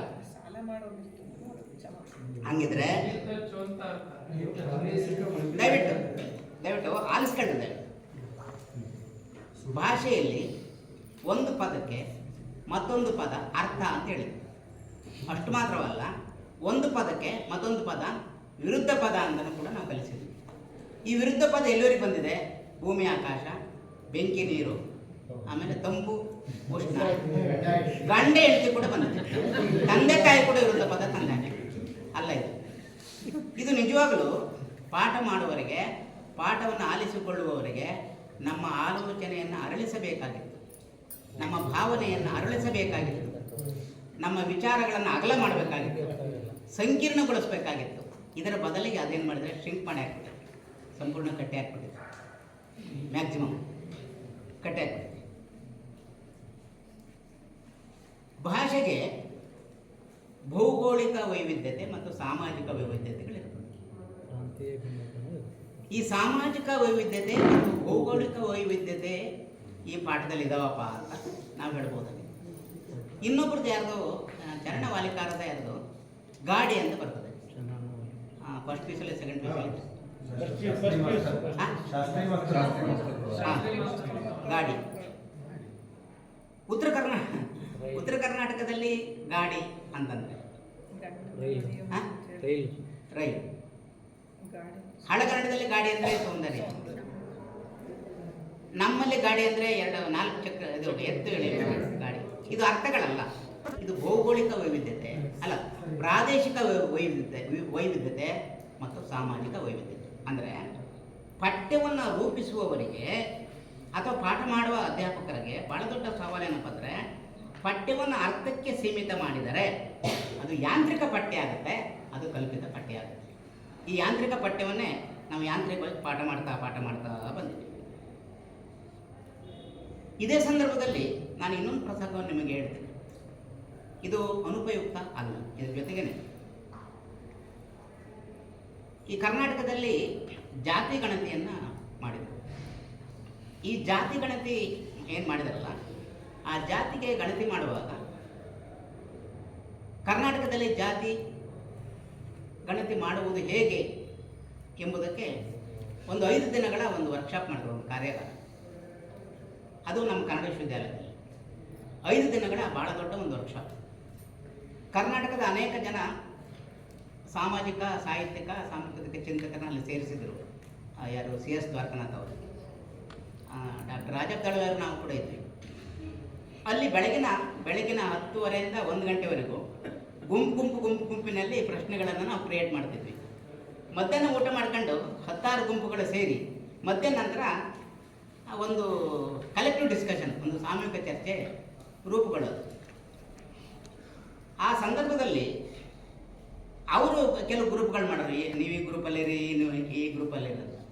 ನಾವು ಸ್ವಲ್ಪ ಅದರಲ್ಲಿ ನಮ್ಗೆ ಸ್ವಲ್ಪ ಒಳರಾಜಿಕೆ ಮಾಡಿ, ಒಳ ಮೀಸಲಾತಿದ್ದಲ್ಲ, ನಾವು ಒಳರಾಜಿಕೆ ಮಾಡ್ಬೋದಲ್ಲ ಅಂತ ಹೇಳ್ಬಿಟ್ಟು ನಾನು, ಡಜನ್ ಅವರು ಮತ್ತು ಹಿಮ್ಮಡಿ, OIB ಹಿಮ್ಮಡಿ ಅಂತ ರಾಯಬಾಗಲ್ಲಿದ್ದಾರೆ, ನಾವಿಬ್ಬರು ಒಂದು ಗುಂಪು ಕಾರ್ಯಕ್ರಮ ಮಾಡಿಕೊಂಡು ನಮ್ಮ ಗುಂಪಿನಿಂದ ಬೇರೆ ಗುಂಪಿನಿಂದ ಕ್ರಿಯೇಟ್ ಆಗಬಹುದಾದ ಪ್ರಶ್ನಾವಳಿಗಿಂತ ಭಿನ್ನವಾದ ಪ್ರಶ್ನೆಗಳನ್ನು ತೆಗೆದಿದ್ವಿ. ಮತ್ತೆ ನಂತರದ ಕಲೆಕ್ಟಿವ್ ಡಿಸ್ಕಷನಲ್ಲಿ ಇವ್ರು ಬರೀ ದಾಣೆ ಬರಮಾರ, ಜಾತಿ ಗಣತಿ ಕೊಡ್ರಿ ಎಂತೆಂಥದ್ದು ಕೊಡ್ತಾರೆ ಮಾರ. ಅಲ್ರಿ, ಜಾತಿಗೂ ಸೊಸೈಟಿಗೂ ಲಿಂಕ್ ಅದೆ. ಆ ಜಾತಿ ಗಣತಿಯ ನಮೂನೆ ಒಳಗಡೆ ವಿಧವೆಯವರ ಒಂದು ಕಾಲಮ್ ಇರಲಿ, ಬಸವಿ ಅವರ ಒಂದು ಕಾಲಮ್ ಇರಲಿ, ದೇವದಾಸಿಯವರ ಒಂದು ಕಾಲಮ್ ಇರಲಿ, ಪಟ್ಟಿ ಹಿಡಿದು ಒಪ್ಪಿಸಿದೆ. ಹೌದಲ್ಲ? ಹ್ಞೂ ಅಂದ್ರೆ ಮತ್ತೆ ನಾನು ಸತ್ಯವನ್ನು ಹೇಳಿದ್ದೇನೆ, ಹೇಳ್ಕೋಬೇಕಾಗಿಲ್ಲ, ಬರೀ ಜೋಕ್ ಹೇಳಿ ಯಾವುದೇ ಗುಮ್ಮಟ ಏ ಬೇಡ. ಸೊ ಏನು ಹೇಳ್ತೀನಿ, ಯಾರಿಂದ ಆಯ್ತು? ಸೊ ಇದು ಯಾಕೆ ಹೇಳ್ತಿದ್ದೀನಿ ಇದನ್ನಂದ್ರೆ, ಪಠ್ಯ ವಸ್ತುವನ್ನು ಕುರಿತು ಪಾಠ ಮಾಡುವ ಅಧ್ಯಾಪಕರಿಗಾಗಲಿ, ಪಠ್ಯವನ್ನು ರೂಪಿಸುವವರಿಗಾಗಲಿ, ಕರ್ನಾಟಕದ ಇಡೀ ಆ ನಾಡೊಳಗಿನ ಹಲವು ವೈವಿಧ್ಯಗಳು, ತಾರತಮ್ಯಗಳು, ಅಸಮಾನತೆಗಳು ಗೊತ್ತಿರಬೇಕು ಎಂಬುದು ನಮ್ಮ ಅಪೇಕ್ಷೆ. ಗೊತ್ತಿರಲೇಬೇಕಂತ ನಾವು ಹಠ ಹಿಡಿದು ಅವ್ರ ಮೇಲೆ ಆಜ್ಞೆ ಮಾಡಿಸೋಕೆ ನಮ್ಗೆ ಯಾವ ಅಧಿಕಾರಗಳು ಕೂಡ ಇಲ್ಲ. ಇದಕ್ಕೆ ರಿಲೇಟೆಡ್ ಒಂದು ಪಾಯಿಂಟ್ ಸೇರಿಸ್ತೇನೆ. ನಾನು ಕನ್ನಡ ವಿಶ್ವವಿದ್ಯಾಲಯದ ಕನ್ನಡ ಸಾಹಿತ್ಯ ವಿಭಾಗದಲ್ಲಿ ಹೆಚ್ಚುವಡಿ ಆಗಿದ್ದಾಗ ಒಬ್ಬ ಸ್ಟೂಡೆಂಟು ಫೆಲೋಶಿಪ್ಗೆ ಅರ್ಜಿ ಕೊಡೋದಕ್ಕೆ ಒಂದು ಮಾಮೂಲಿ ಫಾರ್ಮೇಟನ್ನು ಫಿಲಪ್ ಮಾಡ್ಕೊಂಡು ಬಂದರು. ಅದರಲ್ಲಿ ಭಾಳ ಸಹಜವಾಗಿ ವಿದ್ಯಾರ್ಥಿ ಹೆಸರು, ತಂದೆ ಹೆಸರು, ಏನು ಓದಿದೆಯಾ, ಡೇಟ್ ಆಫ್ ಬರ್ತ್ ಇದೆ ಇತ್ಯಾದಿ ಕಾಲಮ್ಗಳು ಬರ್ತವೆ. ಅಭ್ಯರ್ಥಿ ಹೆಸರು ಆದ ತಕ್ಷಣವೇ 2ನೇ ಕಾಲಮ್ ಬರೆದೆ ತಂದೆ ಹೆಸರು. ಅವರು ತಂದೆ ಹೆಸರು ಜಾಗದಲ್ಲಿ ತಾಯಿ ಹೆಸರು ಬರೆದು ಫಿಲಪ್ ಮಾಡಿಕೊಟ್ರು. ನಾನು ತಪ್ಪಾಗಿ ಓದಿರ್ಬೋದು ಅಂತ ಹೇಳ್ಬಿಟ್ಟು ನಮ್ಮ ಕ್ಲರ್ಕನ್ನು ಕರೆದು, ನೋಡಿ ತಂದೆ ಹೆಸರು ಜಾಗದಲ್ಲಿ ತಾಯಿ ಹೆಸರು ಬರ್ತಾರೆ, ಇದನ್ನು ಮಿಸ್ ಆಗಿರ್ಬೋದು, ಇದನ್ನ ಹರಿದಾಕ್ಬಿಟ್ಟು ಬೇರೆ ಫಾರಮ್ ಕೊಟ್ಟು ಹೊಸ ಫಿಲಪ್ ಮಾಡಿ ಬರೋಕ್ಕೆ ಹೇಳ್ಕೊಡಪ್ಪ ಅಂತ ಕ್ಲರ್ಕಿಗೆ ಕೊಟ್ಟೆ. ಆತ ಮಾರನೇ ಸಹ ಆದ ಹುಡುಗನಿಗೆ, ನೋಡಿ ಇದು ತಪ್ಪಾಗಿದೆ ಅಂತ ಸಾರ್ ಹೇಳಿದ್ರು ಅಂತ ಹರಿದಾಕಿದೆ ಅಂತ ಹೊಸ ಫಾರಮ್ ಕೊಟ್ಟು ಮತ್ತೆ ರೀಫಿಲಪ್ ಮಾಡಿ ಕೊಟ್ಟು ನಮ್ಮ ಕ್ಲರ್ಕ್. ಮತ್ತು ಅದೇ ತಪ್ಪು ಮಾಡಿ ನಾವು ತಂದೆ ಜಾಗದಲ್ಲಿ ತಾಯಿ ಹೆಸರು ಬರ್ತಾನೆ, ಅದೇ ತಪ್ಪು ಮಾಡಿದ್ದಾನೆ. ನನ್ನ ದೃಷ್ಟಿಯಲ್ಲೇ ತಪ್ಪದು, ನೆನಪಿರಲಿ. ಅವನ ದೃಷ್ಟಿಯಲ್ಲಿ ಸರಿ, ಅರ್ಥ ಬರ್ತಾ ಇಲ್ಲ. ದೇವದಾಸಿ ಮಕ್ಕಳು ತಂದೆ ಇಲ್ಲ. ನಮ್ಮ ಅಪೇಕ್ಷೆ ಏನು? ತಂದೆ ಹೆಸರು ಬರಬೇಕು. ಅವ್ರಿಗೆ ಬರೋಕ್ಕೆ ಸಾಧ್ಯನಾ? ಬರೆಯಲಾರ್ದಂತ ರಿಯಾಲಿಟಿ ಇದೆ. ಏನು ಮಾಡ್ಬೇಕು ಅವಾಗ? ನನ್ನ ದೃಷ್ಟಿಯಲ್ಲಿ ಯಾವ ತಪ್ಪು, ಅವ್ರ ದೃಷ್ಟಿಯಲ್ಲಿ ಸರಿ. ಹಾಗಿದ್ರೆ ತಪ್ಪಾದ ನನ್ನ ದೃಷ್ಟಿಕೋನ ನಾನು ಬದಲು ಮಾಡ್ಕೋಬೇಕು. ಅವಾಗ ನಾನು ಮೇಟ್ ಆಗ್ತೀನಿ. ನನಗೆ ಸಮಾಜದ ಬಗ್ಗೆ ಇರ್ತಕ್ಕಂಥ ಗ್ರಹಿಕೆ ಇದೆಯಲ್ಲ, ಒಬ್ಬ ಮಕ್ಕಳಿಗೆ ಅಥವಾ ಒಬ್ಬ ಮಗುವಿಗೆ ಅಥವಾ ಮಕ್ಕಳಿಗೆ ತಂದೆಯರು ಕಡ್ಡಾಯವಾಗಿರ್ತಾರೆ ಎಂಬುದು ಒಪ್ಪಿತ ಸಾಮಾಜಿಕ ಗ್ರಹಿಕೆ. ತಂದೆ ಇಲ್ಲದ ಮಕ್ಕಳು ಕೂಡ ಇದ್ದಾರೆ ಎಂಬುದು ನಮ್ಮ ಗ್ರಹಿಕೆಯನ್ನು ನಾವು ಪಲ್ಲಟ ಮಾಡ್ಕೊಳ್ಳೇಬೇಕು. ಅದಕ್ಕಾಗಿ ಹೇಳಿದ ನಾನು, ಪಠ್ಯಪುಸ್ತಕವನ್ನು ಓದುವಾಗ ನಮ್ಮ ಲೋಕ ಗ್ರಹಿಕೆ ಬದಲಾಗಬೇಕು. ಬದಲಾದ್ರೆ ಅದು ನಿಜವಾದ ಪಾಠ್ಯ ಆಗುತ್ತೆ, ಇಲ್ಲಾಂದ್ರೆ ಅದು ಯಾಂತ್ರಿಕವಾದ ಪಠ್ಯ ಆಗ್ತಾ ಹೋಗುತ್ತೆ. ಮತ್ತು ನಮ್ಮಲ್ಲಿ ಈ ಸಾಹಿತ್ಯ ಚರಿತ್ರೆಯನ್ನು ಓದುವಾಗ ಒಂದು ಮಾತನ್ನು ಓದ್ತಾ ಇರ್ತೀವಿ ಆವಾಗ, ಏನಂತಂದರೆ, ರಾಜರು ಕವಿಗಳಿಗೆ ಆಶ್ರಯ ಕೊಟ್ಟರು, ರಾಜರು ಕವಿಗಳಿಗೆ ಆಶ್ರಯ ಕೊಟ್ಟರು. ತರೀಕೆಸರಿ ಪಂಪನಿಗೆ, ರನ್ನನಿಗೆ ಇನ್ಯಾರೋ, ಬಸವಣ್ಣನಿಗೆ ಯಾರು ಬಿಜ್ಜಳ ಇತ್ಯಾದಿ. ಇದನ್ನು ಎಷ್ಟು ಮಟ್ಟಿಗೆ ನಾವು ಒಪ್ಕೊಂಡಿದ್ವಿ ಅಂತ ಕೇಳಿದ್ರೆ, ರಾಜರು ಕವಿಗಳಿಗೆ ಆಶ್ರಯ ಕೊಟ್ಟಿದ್ದಲ್ಲ, ತಮ್ಮ ಕಾವ್ಯಗಳಲ್ಲಿ ಕವಿಗಳು ರಾಜರಿಗೆ ಆಶ್ರಯ ಕೊಟ್ಟಿದ್ದಾರೆ. ಇಲ್ಲ, ಏನೂ ಗೊತ್ತಿಲ್ಲ, ಉಲ್ಲೇಖ ಮಾಡಿದ್ದಾರೆ. ಅವ್ರನ್ನ ಪಠ್ಯಕ್ಕೆ ಏರಿಸ್ತಲೇ ಇರ್ಬೋದು. ಸೊ ಹೀಗೆ ನಾವು ಪಠ್ಯವನ್ನು ಓದುವಾಗ ಕೇವಲ ಯಾಂತ್ರಿಕ ಪಠ್ಯವನ್ನಾಗಿ ಮಾಡಿದರೆ ಏನಾಗ್ತದೆ ಅನಾಹುತ. ಸೊ ಇಬ್ಬರು ನಮ್ಮ ಏನು ಅಧ್ಯಾಪಕರು ಕೇಳಿದ್ರಲ್ಲ, ನಿಮಗೆ ನಾನು ಅದನ್ನು ಏನು ಬಲಾತ್ಕಾರ ಮಾಡಲ್ಲ. ನೀವು ಸಾಹಿತ್ಯವನ್ನು ಓದುವಾಗ ಅರ್ಥದ ನೆಲೆಯಲ್ಲೇ ಇದ್ದರೆ ಅದು ನಿಮ್ಮ ಆಯ್ಕೆ, ನಾನೇನು ಮಾಡೋಕ್ಕಾಗಲ್ಲ. ಅರ್ಥದ ನೆಲೆಯಿಂದ ನೀವು ಹೊರಗೆ ಬಂದರೆ ನಮ್ಮ ಜೊತೆ ಸಂವಾದ ಮಾಡ್ಬೋದು. ಇಲ್ಲ ಸರ್ ಅರ್ಥನೇ ಅಂತಿದ್ರೆ ನಮಗೆ ನಿಮಗೂ ಸಂವಾದ ಸಾಧ್ಯ ಆಗಲ್ಲ. ಸಾಹಿತ್ಯವನ್ನು ಓದುವಾಗ ಅರ್ಥದ ನೆಲೆಯಲ್ಲಿ ಮಾತ್ರವೇ ಓದುವುದು ಒಂದು ಜನಪ್ರಿಯವಾದ ಮಾದರಿ. ಅರ್ಥದ ನೆಲೆಯಲ್ಲಿ ಮಾತ್ರವೇ ಓದುವುದು ಯಜಮಾನಿಕೆಯ ಮಾದರಿ. ಅದರ ಅರ್ಥದ ಭೂಸ್ತರಗಳನ್ನು ನೋಡೋದು ಇನ್ನೊಂದು. ಬಟ್ ಪಠ್ಯಪುಸ್ತಕದಲ್ಲಿ ಏನಾಗಿದೆ, ಅರ್ಥ ಹೇಳಿ ಹೇಳಿ PU ಮಕ್ಕಳಿಗೆ ಇವೆಲ್ಲ ಹೇಳೋಕ್ಕಾಗುತ್ತೆ. ಇಲ್ಲ ಆಮೇಲೆ ಮಾತಾಡೋಣ. ಭಾಷೆಯ ಸಾಮಾಜಿಕ ವೈವಿಧ್ಯತೆ ಮತ್ತು ಇನ್ನೊಂದು ಹೇಳಿದೆ ನಾನು ಭೌಗೋಳಿಕ ವೈವಿಧ್ಯತೆಯನ್ನು ನಾವು ಹೇಳಬೇಕಾಗ್ತದೆ. ಎರಡನೇದು, ನಾವು ವಿದ್ಯಾರ್ಥಿಗಳನ್ನು ಹೇಗೆ ಗ್ರಹಿಸ್ತಾ ಇದ್ದೀವಿ ಅನ್ನೋದು ಸಂಬಂಧಪಟ್ಟದ್ದು. ವಿದ್ಯಾರ್ಥಿಗಳಿಗೆ ಯೂನಿಫಾರ್ಮ್ ಹಾಕ್ಸ್ತೀವಿ, ಅದಕ್ಕೆ ಒಂದು ಕಂಡೀಷನ್, ಒಂದು ಅಪೇಕ್ಷೆ ಇದೆ. ಸೊ ವಿದ್ಯಾರ್ಥಿಗಳಿಗೆ ಯೂನಿಫಾರ್ಮ್ ಹಾಕ್ಸೋದ್ರಿಂದ ವಿದ್ಯಾರ್ಥಿಗಳೆಲ್ಲರೂ ಒಂದೇ ಥರ ಇದ್ದಾರೆ ಅಂತ ನಮಗೆ ಭಾವನೆ ಬರುತ್ತೆ, ಮತ್ತು ಅವರು ಅದೇ ರೀತಿ ಭಾವಿಸ್ಬೇಕು ಎಂಬುದು ನಮ್ಮ ಅಪೇಕ್ಷೆ, ನಮ್ಮ ನಂಬಿಕೆ. ಆದರೆ ಸಾಮಾಜಿಕ ವಸ್ತುಸ್ಥಿತಿ ಹಾಗಿಲ್ಲ, ಆರ್ಥಿಕ ವಸ್ತುಸ್ಥಿತಿ ಹಾಗಿಲ್ಲ, ಅವರ ಬೌದ್ಧಿಕ ಚಳವಳಿಕೆ ಹಾಗಿಲ್ಲ. ಅವರ ಆಸಕ್ತಿಯಲ್ಲಿ ಏರುಪೇರುಗಳಿದ್ದಾವೆ, ಅವರ ಭಾವನೆಗಳಲ್ಲಿ ಏರುಪೇರಿದ್ದಾವೆ. ಹೆಣ್ಣು ಮಕ್ಕಳಿಗೆ ಮಂತ್ಲಿ ಒನ್ಸ್ ಬರ್ತಕ್ಕಂಥ ಜೈವಿಕವಾದ ಅಥವಾ ದೊಡ್ಡ ಸಮಸ್ಯೆಗಳು ಕೂಡ ಇದ್ದಾವೆ. ಇವನ್ನೆಲ್ಲವೂ ಗಮನಕ್ಕೆ ತಂದುಕೊಳ್ಳಬಲ್ಲವೇ? ಇವನ್ನೆಲ್ಲವನ್ನೂ ಗಮನಕ್ಕೆ ತಂದುಕೊಳ್ಳಬಲ್ಲವಾದರೆ ತಂದುಕೊಳ್ಳಬಹುದಾದ ಸಾಧ್ಯತೆ ಒಂದು, ಇವೆಲ್ಲವನ್ನು ಗಮನಕ್ಕೆ ತಂದುಕೊಳ್ಳಲಾರದ ವಸ್ತುಸ್ಥಿತಿ ಒಂದು.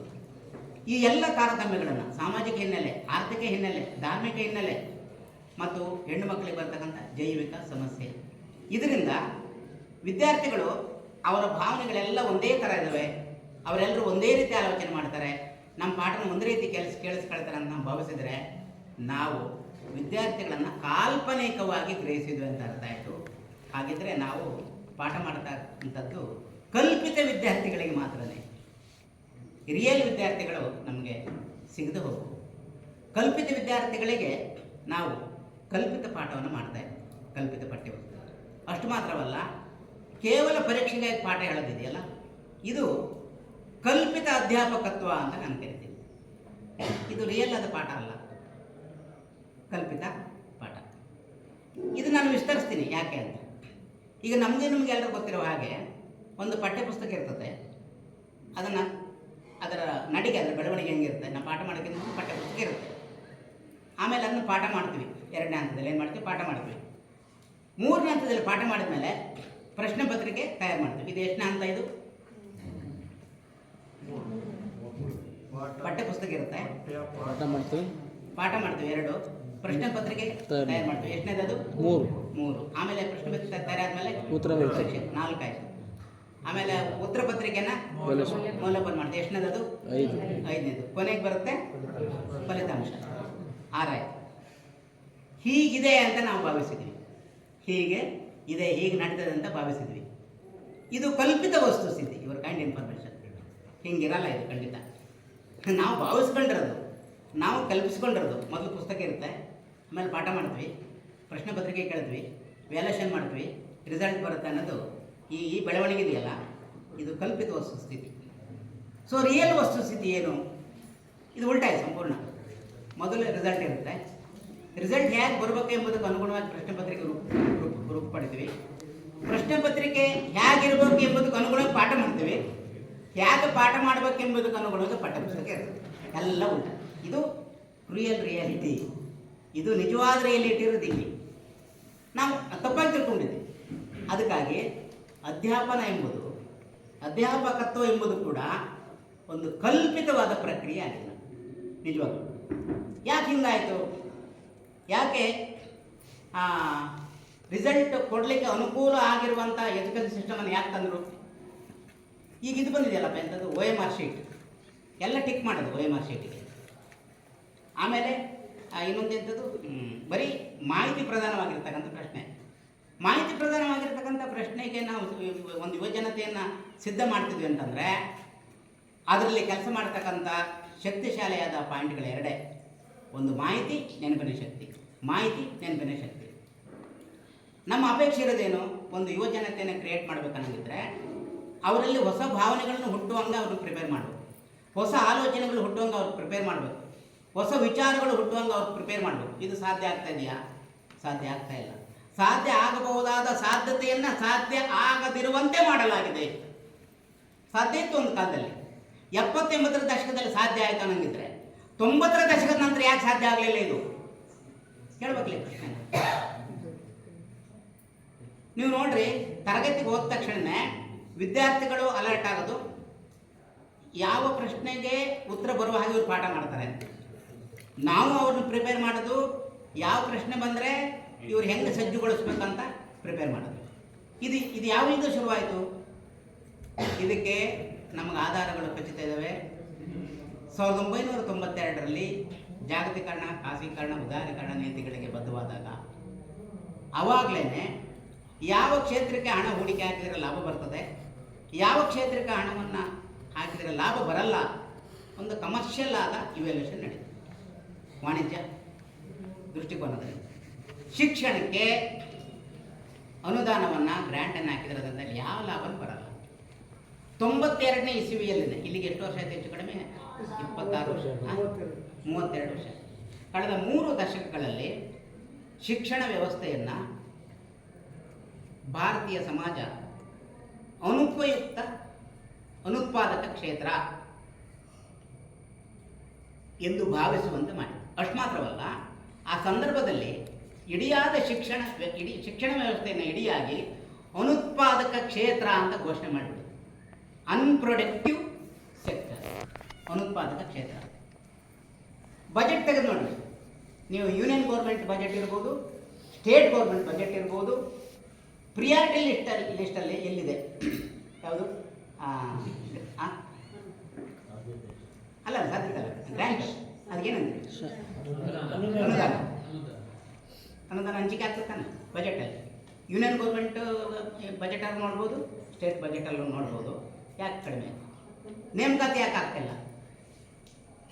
ಎಜುಕೇಷನ್ ಸಿಸ್ಟಮಲ್ಲಿ ಸಣ್ಣ ಪುಟ್ಟ ನೇಮಕಾತಿ ಆಗ್ತಾ ಹೊರತು ನೀವು ಬೇರೆ ಸೆಕ್ಟ್ರಿಗೆ ಹೋಗಿ, ಅಗ್ರಿಕಲ್ಚರ್ ಯೂನಿವರ್ಸಿಟಿಗೆ ಹೋಗಿ ಅಥವಾ ಮೆಡಿಕಲ್ ಸೈನ್ಸ್ ಯೂನಿವರ್ಸಿಟಿಗಳಿಗೆ ಹೋಗಿ 10-15 ವರ್ಷಗಳಿಂದ ನೇಮಕಾತಿ ಆಗಿಲ್ಲ. ಎಲ್ಲ ಔಟ್ಸೋರ್ಸು, ಗೆಸ್ಟ್ ಫ್ಯಾಕಲ್ಟಿ ಇತ್ಯಾದಿಗಳು ಕ್ರಿಯೇಟ್ ಆಗಿದ್ದಾವೆ. ಯಾಕೆ ಅಂತ ಕೇಳಿದರೆ ಶಿಕ್ಷಣ ಸಂಪೂರ್ಣವಾಗಿ ಅನ್ಪ್ರೊಡಕ್ಟಿವ್ ಸೆಕ್ಟರ್ ಅಂತ ಆಳುವ ವರ್ಗ ಡಿಕ್ಲೇರ್ ಮಾಡಿದೆ. ಇಂಥ ಪಕ್ಷ ಅಂತ ಭೇದ ಭಾವ ಏನೂ ಬರಲ್ಲ. ಅದಿದ್ರು ಒಂದೇ, ಇದಿದ್ರು ಒಂದೇ, ಇಬ್ಬರು ಒಂದೇ. ಅನ್ಪ್ರೊಡಕ್ಟಿವ್ ಸೆಕ್ಟರ್ ನಿಜವಾಗ್ಲೂ ಸಾಮಾಜಿಕ ವಸ್ತುಸ್ಥಿತಿ ಒಳಗಡೆ, ಶೈಕ್ಷಣಿಕ ಪ್ರಕ್ರಿಯೆ ಒಳಗಡೆ ನಿಜವಾದ ಉತ್ಪಾದನೆ ನಡೀತಿರೋದು ನಮ್ಮ ಎಜುಕೇಷನ್ ಫೀಲ್ಡಲ್ಲಿ ಅಲ್ವಾ? ಒಂದು ಪಾಠ ಮಾಡಿದ್ರೆ ನಾವೊಂದು ಭಾವನೆಗಳನ್ನು ಶೇರ್ ಮಾಡ್ತೀವಿ, ಒಂದಷ್ಟು ಆಲೋಚನೆಗಳನ್ನ ಶೇರ್ ಮಾಡ್ತೀವಿ, ಒಂದಷ್ಟು ಚಿಂತನೆಗಳನ್ನ ಶೇರ್ ಮಾಡ್ತೀವಿ. 100 ಜನ ವಿದ್ಯಾರ್ಥಿಗಳನ್ನ ಅಡ್ರೆಸ್ ಮಾಡಿದ್ರೆ 10 ಜನ 10 ಪಾಯಿಂಟ್ ಆದರೂ ಕ್ಯಾರಿ ಮಾಡ್ತಾರೆ. 10 ಜನ ವಿದ್ಯಾರ್ಥಿಗಳಿಗೆ ಪಾಠ ಮಾಡಿದ್ರೆ ಒಬ್ಬರಾದರೂ ಕ್ರಿಯೇಟ್ ಆಗ್ತಾರೆ. ಇದು ಕಣ್ಣಿಗೆ ಕಾಣದ ರೀತಿಯ ಉತ್ಪಾದನೆ, ಅಮೂರ್ತ ವಲಯದ ಉತ್ಪಾದನೆ, ಬೌದ್ಧಿಕ ವಲಯದ ಉತ್ಪಾದನೆ, ಸಂವೇದನೆ ವಲಯದ ಉತ್ಪಾದನೆ, ವೈಚಾರಿಕ ವಲಯದ ಉತ್ಪಾದನೆ, ಸಾಹಿತ್ಯಿಕ ವಲಯದ ಉತ್ಪಾದನೆ, ಸಾಂಸ್ಕೃತಿಕ ವಲಯದ ಉತ್ಪಾದನೆ. ಆದರೆ ಆಳುವ ವರ್ಗಕ್ಕೆ ಈ ವಲಯದ ಉತ್ಪಾದನೆ ಬೇಕಾಗಿಲ್ಲ. ಅವ್ರಿಗೆ ಬೇಕಾಗಿರೋದು 100 ರೂಪಾಯಿ ಹಾಕಿ 200 ರೂಪಾಯಿ ಲಾಭ ಬರಬೇಕು. ಅದು ಮೆಟೀರಿಯಲ್ ವರ್ಲ್ಡ್, ಅದು ಇಂಡಸ್ಟ್ರಿಯಲ್ ಸೆಕ್ಟರಲ್ಲಿ ಸಾಧ್ಯ, ವಾಣಿಜ್ಯ ವ್ಯಾಪಾರದಲ್ಲಿ ಸಾಧ್ಯ. ಶಿಕ್ಷಣದಲ್ಲಿ ಯಾಕೆ ಹಿಂಗೆ ಮಾಡ್ತಿದ್ದಾರೆ? ನೆನಪಿನ ಶಕ್ತಿ ಟಿಕ್ ಮಾಡೋದು, ನೆನಪಿನ ಶಕ್ತಿ ಟಿಕ್ ಮಾಡೋದು. ಯಾಕೆ ಅಂತ ಕೇಳಿದರೆ, ಯಾವ ಯುವಜನತೆಯನ್ನು ಆಲೋಚನೆ ಮಾಡುವ ಹಾಗೆ ಪ್ರಿಪೇರ್ ಮಾಡಬೇಕಾಗಿತ್ತೋ ಎಜುಕೇಷನ್ ಸಿಸ್ಟಮ್, ಯಾವ ಯುವಜನತೆಯನ್ನು ತಾರ್ಕಿಕವಾಗಿ ಆಲೋಚನೆ ಮಾಡುವಾಗೆ ಪ್ರಿಪೇರ್ ಮಾಡಬೇಕಾಗಿತ್ತೋ ಅದು ಆಳುವ ವರ್ಗಕ್ಕೆ ಬೇಕಾಗಿಲ್ಲ. ಈ ಆಳುವ ವರ್ಗ ಅದು ಇದು ಅಂತೆಲ್ಲ ಸೇಮ್, ಇದರಲ್ಲಿ ಯಾವುದೇ ಬೈಫರ್ಕೇಷನ್ ಇಲ್ಲ, ಬೇಕಾಗಿಲ್ಲ. ಯಾಕೆ ಬೇಕಾಗಿಲ್ಲ? ಅವ್ರು ಪ್ರಶ್ನೆ ಮಾಡ್ತಾರೆ ಅಲ್ವಾ? ವಿದ್ಯಾರ್ಥಿಗಳಿಗೆ ತಾರ್ಕಿಕ ಆಲೋಚನೆಯನ್ನು ಕಲಿಸಿದರೆ ಅವರು ಪ್ರಶ್ನೆ ಮಾಡ್ತಾರೆ, ಅವ್ರ ತಕರಾರುಗಳನ್ನ ಎತ್ತಾರೆ. ಅಂಥ ಪದ್ಯಗಳು ಎಷ್ಟಿಲ್ಲ. ಬೇಂದ್ರೆ ಅವರು ಪದ್ಯ ಬರೆದಾಗ ಏನು ಹಿಂಡೆಲ್ಲ ಜೈಲಿಗೆ ಹಾಕಿದ್ದು, ಅಖಂಡ ಕರ್ನಾಟಕ ಪದ್ಯ ಹುಟ್ಟಿದ್ದು ನರಬಲಿ. ಏನೇನಾಯಿತು? ನಿಜವಾಗಿಯೂ ಇಡೀ ಜಗತ್ತಿನ ಕಲೆ ಸಾಹಿತ್ಯ ಎಲ್ಲ ಬಗೆಯ ಯಜಮಾನಿಕೆಯನ್ನು ಪ್ರಶ್ನೆ ಮಾಡ್ತತಿ, ಎಲ್ಲ ಬಗೆಯ ತಾರತಮ್ಯನ ಪ್ರಶ್ನೆ ಮಾಡ್ತತಿ, ಎಲ್ಲ ಬಗೆಯ ಶೋಷಣೆನ ಪ್ರಶ್ನೆ ಮಾಡ್ತತಿ, ದಮನವನ್ನು ಪ್ರಶ್ನೆ ಮಾಡ್ತತಿ. ಅದಕ್ಕಾಗಿ ಏನಾದರೂ ಮಾಡಿ ಕಲೆ ಸಾಹಿತ್ಯವನ್ನು ಸೋಷಿಯಲ್ ಸೈನ್ಸಿನ ಮೋಡ್ ಆಫ್ ಥಿಂಕಿಂಗ್ಗೆ ಪರಿವರ್ತನೆ ಮಾಡ್ಬೋದೇ? ಆಲೋಚನೆ ಮಾಡಬಾರ್ದು. ಅಲ್ರಿ, ನಾವೆಲ್ಲ ಈ ರೀತಿ ಭಾಷಣ ಮಾಡ್ತಿರೋದು ಟಿಕ್ ಮಾಡುವ ಇದ್ದಿದ್ದರೆ ಎಂಥದ್ದು ನಮಗೆ ಶಿಕ್ಷಣ ಪದ್ಧತಿದ್ರೆ ಇದ್ದರೆ ನಮಗೆ ನಾವು ಕಲ್ತವಲ್ಲ ಅವಾಗ ಇದ್ದಿದ್ರೆ ಈ ರೀತಿಯಲ್ಲಿ ಮಾತಾಡೋದು ಸಾಧ್ಯನೇ ಇರಲಿಲ್ಲ. ನಾವು ತರಗತಿ ಒಳಗೆ ಕಲ್ತದಕ್ಕಿಂತ ಹೊರಗೆ ಕಲ್ತಿದ್ದು ಜಾಸ್ತಿ. ತರಗತಿ ಒಳಗೆ ಏನು ಕಲ್ತೀವಿ ಗೊತ್ತೇನು? ನಮ್ಮ ನಾಡಿದು ನಮ್ಮದು, ಗಂಧ ಬೆಳೆಯುವ ನಾಡಿದು, ಚಿನ್ನ ಬೆಳೆಯುವ ನಾಡಿದು, ಹೊನ್ನು ಬೆಳೆಯುವ ನಾಡಿದು, ನಮ್ಮ ನಾಡಿದು ನಮ್ಮದು, ಹಿಂಗೆ ನಡ್ಕೊಂಡು ಮಧ್ಯಾಹ್ನ ಮೇಲೆ ನಾವು ಹಾಡಾಡ್ತೀವಿ ಮೇಷ ಹಂಗೆ ಜೋಗಳ. ನಮ್ಮಲ್ಲಿ ಜೋಗಳ ಹಿರಿಯರು ಜೋಗಳ ಹಾಡಿದ್ರೆ ಮಕ್ಕಳು ನಿದ್ದೆ ಮಾಡಬೇಕು. ನಾವು ನಮ್ಮ ನಾಡಿದು ನಮ್ಮದು ಅಂತ ಹೇಳಿದ್ರೆ ನಾವು ಜೋಗಳ ಹಾಡೆ ಅವ್ರನ್ನ. ಸೊಸೈಟಿ ವಿಶಾಲವಾಗಿತ್ತು, ಬಿಡುವಾದ ಹೊರಗೆ ಬಂದ್ವಿ. ಚಿನ್ನ ಬೆಳೆಯುವ ನಾಡಲ್ಲ, ಗಂಧೆ ಬೆಳೆಯುವ ನಾಡಲ್ಲ. ಕೊಲೆ ಸುಲಿಗೆ ನಾಡೊಳಗೆ ಅವಮಾನ ಅತ್ಯಾಚಾರ, ಕೊಲೆ ಸುಲಿಗೆ ನಾಡೊಳಗೆ ಅವಮಾನ ಅತ್ಯಾಚಾರ, ನಾಡಲ್ಲವೋ ಇದು ವಿಷದ ಸಮುದ್ರ, ವಿಷದ ಸಮುದ್ರವ ಕಡೆಯುತ್ತ ಬಂದೆವು ನಾವು, ಅಮೃತ ಕಾಣದೆ ಕತ್ತಲಾಗಿ ನಿಂತೇವಲ್ಲೋ. ಯಾವ ಕಲೆ ಸಾಹಿತ್ಯ ಕ್ಲಾಸಿನ ಒಳಗಡೆ ಚಿನ್ನ ಬೆಳೆಯುವ ನಾಡಿದು ನಿದ್ದೆ ಮಾಡಿಸಿದ್ದಲ್ಲ, ಅದು ಗೊಡೆದೆಬ್ಬಿಸಿದ್ದು ಹೊರಗಡೆ. ನಾವು ಹಿಸ್ಟ್ರಿಯಲ್ಲಿ ಸೋಷಿಯಲ್ ಸೈನ್ಸಲ್ಲಿ ಆಗಸ್ಟ್ 15 ಅಂದ ತಕ್ಷಣ ಸ್ವಾತಂತ್ರ್ಯ ದಿನಾಚರಣೆ. ಆದರೆ ನಮ್ಮ ಆರ್ಟ್ ಆ್ಯಂಡ್ ಲಿಟ್ರೇಚರ್ ಅದನ್ನು ಒಪ್ಪುವುದಿಲ್ಲ. ಯಾರಿಗೆ ಬಂತು, ಎಲ್ಲಿಗೆ ಬಂತು 47 ಸ್ವಾತಂತ್ರ್ಯ ಅಂತ ಕೇಳಲಿಕ್ಕೆ ಹಿಸ್ಟ್ರಿ ಟೆಕ್ಸ್ಟಿಗೆ ಸಾಧ್ಯ ಇಲ್ಲ ಸ್ವಾಮಿ, ಪೊಲಿಟಿಕಲ್ ಸೈನ್ಸಿಗೆ ಸಾಧ್ಯ ಇಲ್ಲ ಸ್ವಾಮಿ, ಅದು ಸಮಾಜಶಾಸ್ತ್ರಕ್ಕೂ ಸಾಧ್ಯ ಇಲ್ಲ ಸ್ವಾಮಿ. ಅದು ಲಿಟ್ರೇಚರ್ ಮಾತ್ರ ಕೇಳ್ತದೆ, ಕಲೆ ಮಾತ್ರ ಕೇಳ್ತದೆ, ಅದನ್ನು ಇನ್ಯಾವುದೂ ಕೇಳಲ್ಲ. ಅದಕ್ಕಾಗಿ ಸಮಾಜ ವಿಜ್ಞಾನದಲ್ಲಿ ಅಸಮಾನತೆ ವ್ಯವಸ್ಥೆ ತನ್ನನ್ನು ತಾನು ತನ್ನ ಶೋಷಣೆಗೆ, ತನ್ನ ಅವಮಾನಕ್ಕೆ, ತನ್ನ ದಮನಕಾರಿ ಪ್ರಜ್ಞೆಗೆ ಒಪ್ಪಿಸಿಕೊಳ್ಳುವುದು ಬಹಳ ಸುಲಭ. ಆರ್ಟ್ ಆ್ಯಂಡ್ ಲಿಟ್ರೇಚರ್ ಸಾಧ್ಯ ಇಲ್ಲ, ಇಂಪಾಸಿಬಲ್. ನಮ್ಮ ತಿಳುವಳಿಕೆ ಏನಿದೆ ಗೊತ್ತಾ? ಮ್ಯಾಥ್ಸ್ ಅಂದರೆ ಕಷ್ಟ, ಅದು ಸೈನ್ಸು, ಎಲ್ಲ ಸೈನ್ಸು ಸತ್ಯ ಹೇಳ್ತದೆ, ಸೈಂಟಿಫಿಕ್ ಅಲ್ಲ, ಎಲ್ಲ ಸತ್ಯ ಹೇಳ್ತದೆ. ಆರ್ಟ್ಸ್ ಅಂದರೆ ಅದೇ ಮೋಡ ಓಡಿತು, ನದಿ ಧುಮುಕಿತು, ಕಲ್ಪನೆ ವಾಸ್ತವ ಅಲ್ಲ. ನಿಜವಾದ ಆರ್ಟ್ ಆ್ಯಂಡ್ ಲಿಟ್ರೇಚರು ಅದನ್ನು ಕೂಡ ವಿಮರ್ಶೆ ಮಾಡ್ತೀವಿ. ಆ ಕಡೆಯಿಂದ ನಮ್ಮ ಕಲೆ ಬರೀ ಕಲ್ಪಿತ ಭಾವನಾತ್ಮಕವಾದ ಅಂತ ಹೇಳ್ತೀವಲ್ಲ, ನಮ್ಮ ಕಲೆ ಸಾಹಿತ್ಯದಲ್ಲಿ ನಿಂತ್ಕೊಂಡು ಅದನ್ನು ನಾವು ಪ್ರಶ್ನೆ ಮಾಡ್ತೀವಿ. ಹೆಂಗೆ? ನಾನು ಭಾಳ ಸುಲಭ ಮಾಡಿ ನಿಮ್ಗೆ ಹೇಳ್ತೀನಿ. ಹೈಸ್ಕೂಲಲ್ಲಿ ನಮ್ಮ ಕಾಲದಲ್ಲಿ ಸರಳ ಬಡ್ಡಿಯ ಸೂತ್ರ ಅಂತ ಈ ಗುಂಟೆ ಎಲ್ಲ ಗೊತ್ತಿಲ್ಲ, ಈಗಲಿದೆಯಾ? ಎ ಇದ್ಕೊಂಡು ಪಿ ಟಿ ಅವರು 100 ಅದ್ರಲ್ಲಿ ಫೇಲ್ ಆಗಿದ್ದ ಕಾರಣಕ್ಕಾಗಿ ನಾವು ಲಾಟ್ಸಿ ಬಂದಿದ್ದೀವಿ. ಎ ಇದ್ಕೊಂಡು PTR/100. ಈಗ ನಮ್ಮ ನಗೇಶಣ್ಣ ಅವ್ರ ಹತ್ರ ಒಂದು 2,000 ರೂಪಾಯಿ ಸಾಲ ಇಸ್ಕೊಂಡಿರ್ತಾರೆ. ಅದು ಸರಳ ಬಡ್ಡಿ ಸೂತ್ರ ಬರ್ತದೆ. 2 ವರ್ಷ ಬಿಟ್ಟು 2,000 ವಾಪಸ್ ಕೊಡಬೇಕು ಅವರಿಗೆ. ಸರಳ ಬಡ್ಡಿ ಸೂತ್ರ ಏನು ಹೇಳ್ತಾರೆ ಗೊತ್ತಾ? ನಾಗೇಶಣ್ಣಿಂದ ಪುಟ್ಟೆ 2,000 ಇಸ್ಕೊಂಡಿದ್ದ ಸಾಲ 2 ವರ್ಷದ ನಂತರ ವಾಪಸ್ ಕೊಟ್ಟ. 1 ವರ್ಷಕ್ಕೆ 100 ರೂಪಾಯಿಗೆ 2 ರೂಪಾಯಿ ಸಾಕು ಬಡ್ಡಿ, 2 ರೂಪಾಯಿ ಬಡ್ಡಿ ವಾಪಸ್ ಎಷ್ಟು ಕೊಡ್ಬೇಕು ಅವರಿಗೆ ಲೆಕ್ಕ ಹಾಕ್ರಿ. ಆಗ ಪುಟ್ಟೆನಿಗೆ ಕೊಟ್ಟ ಸಾಲ, ಆ ಸಾಲಕ್ಕೆ ವಾರ್ಷಿಕ ಶೇಕಡವಾರು 2 ರೂಪಾಯಿ ಬಡ್ಡಿ ಹಂಗೆ 2,000 4,000 ಏನಾಗುತ್ತೆ? 2,400 ರೂಪಾಯಿನ ಅವರಿಗೆ ಲಾಭ ಆಯಿತು. ನಾಗೇಶಣ್ಣಿಗೆ ಎಷ್ಟು ಲಾಭ ಆಯಿತು ಅಂತ ಹೇಳ್ತಾರೆ. ಇದು ಮ್ಯಾಥಮೆಟಿಕ್ಸ್. ಆದರೆ ನಾಗೇಶಣ್ಣಿಗೆ 40 ರೂಪಾಯಿನ 400 ರೂಪಾಯಿ ನಷ್ಟ ಲಾಭ ಆಯ್ತಲ್ಲ, ಅದು ನನಗಾದ ನಷ್ಟ. ಬಡ್ಡಿ ಕೊಟ್ಟವನಿಗೆ ಆದ ನಷ್ಟ. ಇದು ಬಡ್ಡಿ ತಗೊಂಡವನಿಗೆ ಲಾಭ ಆದರೆ ಬಡ್ಡಿ ಕೊಟ್ಟವನಿಗೆ ನಷ್ಟ. ಇದು ಮ್ಯಾಥಮೆಟಿಕ್ಸಲ್ಲಿ ಹೇಳಿದೆ ನಮಗೆ. ಅಂದರೆ ವಾಣಿಜ್ಯ ವ್ಯಾಪಾರದಲ್ಲಿ ಹೆಂಗೆ ತಲೆ ಹೊಡಿಬೇಕಂತ ಹೇಳ್ಕೊಟ್ಟಿದ್ದೆ ಮ್ಯಾಥಮೆಟಿಕ್ಸ್.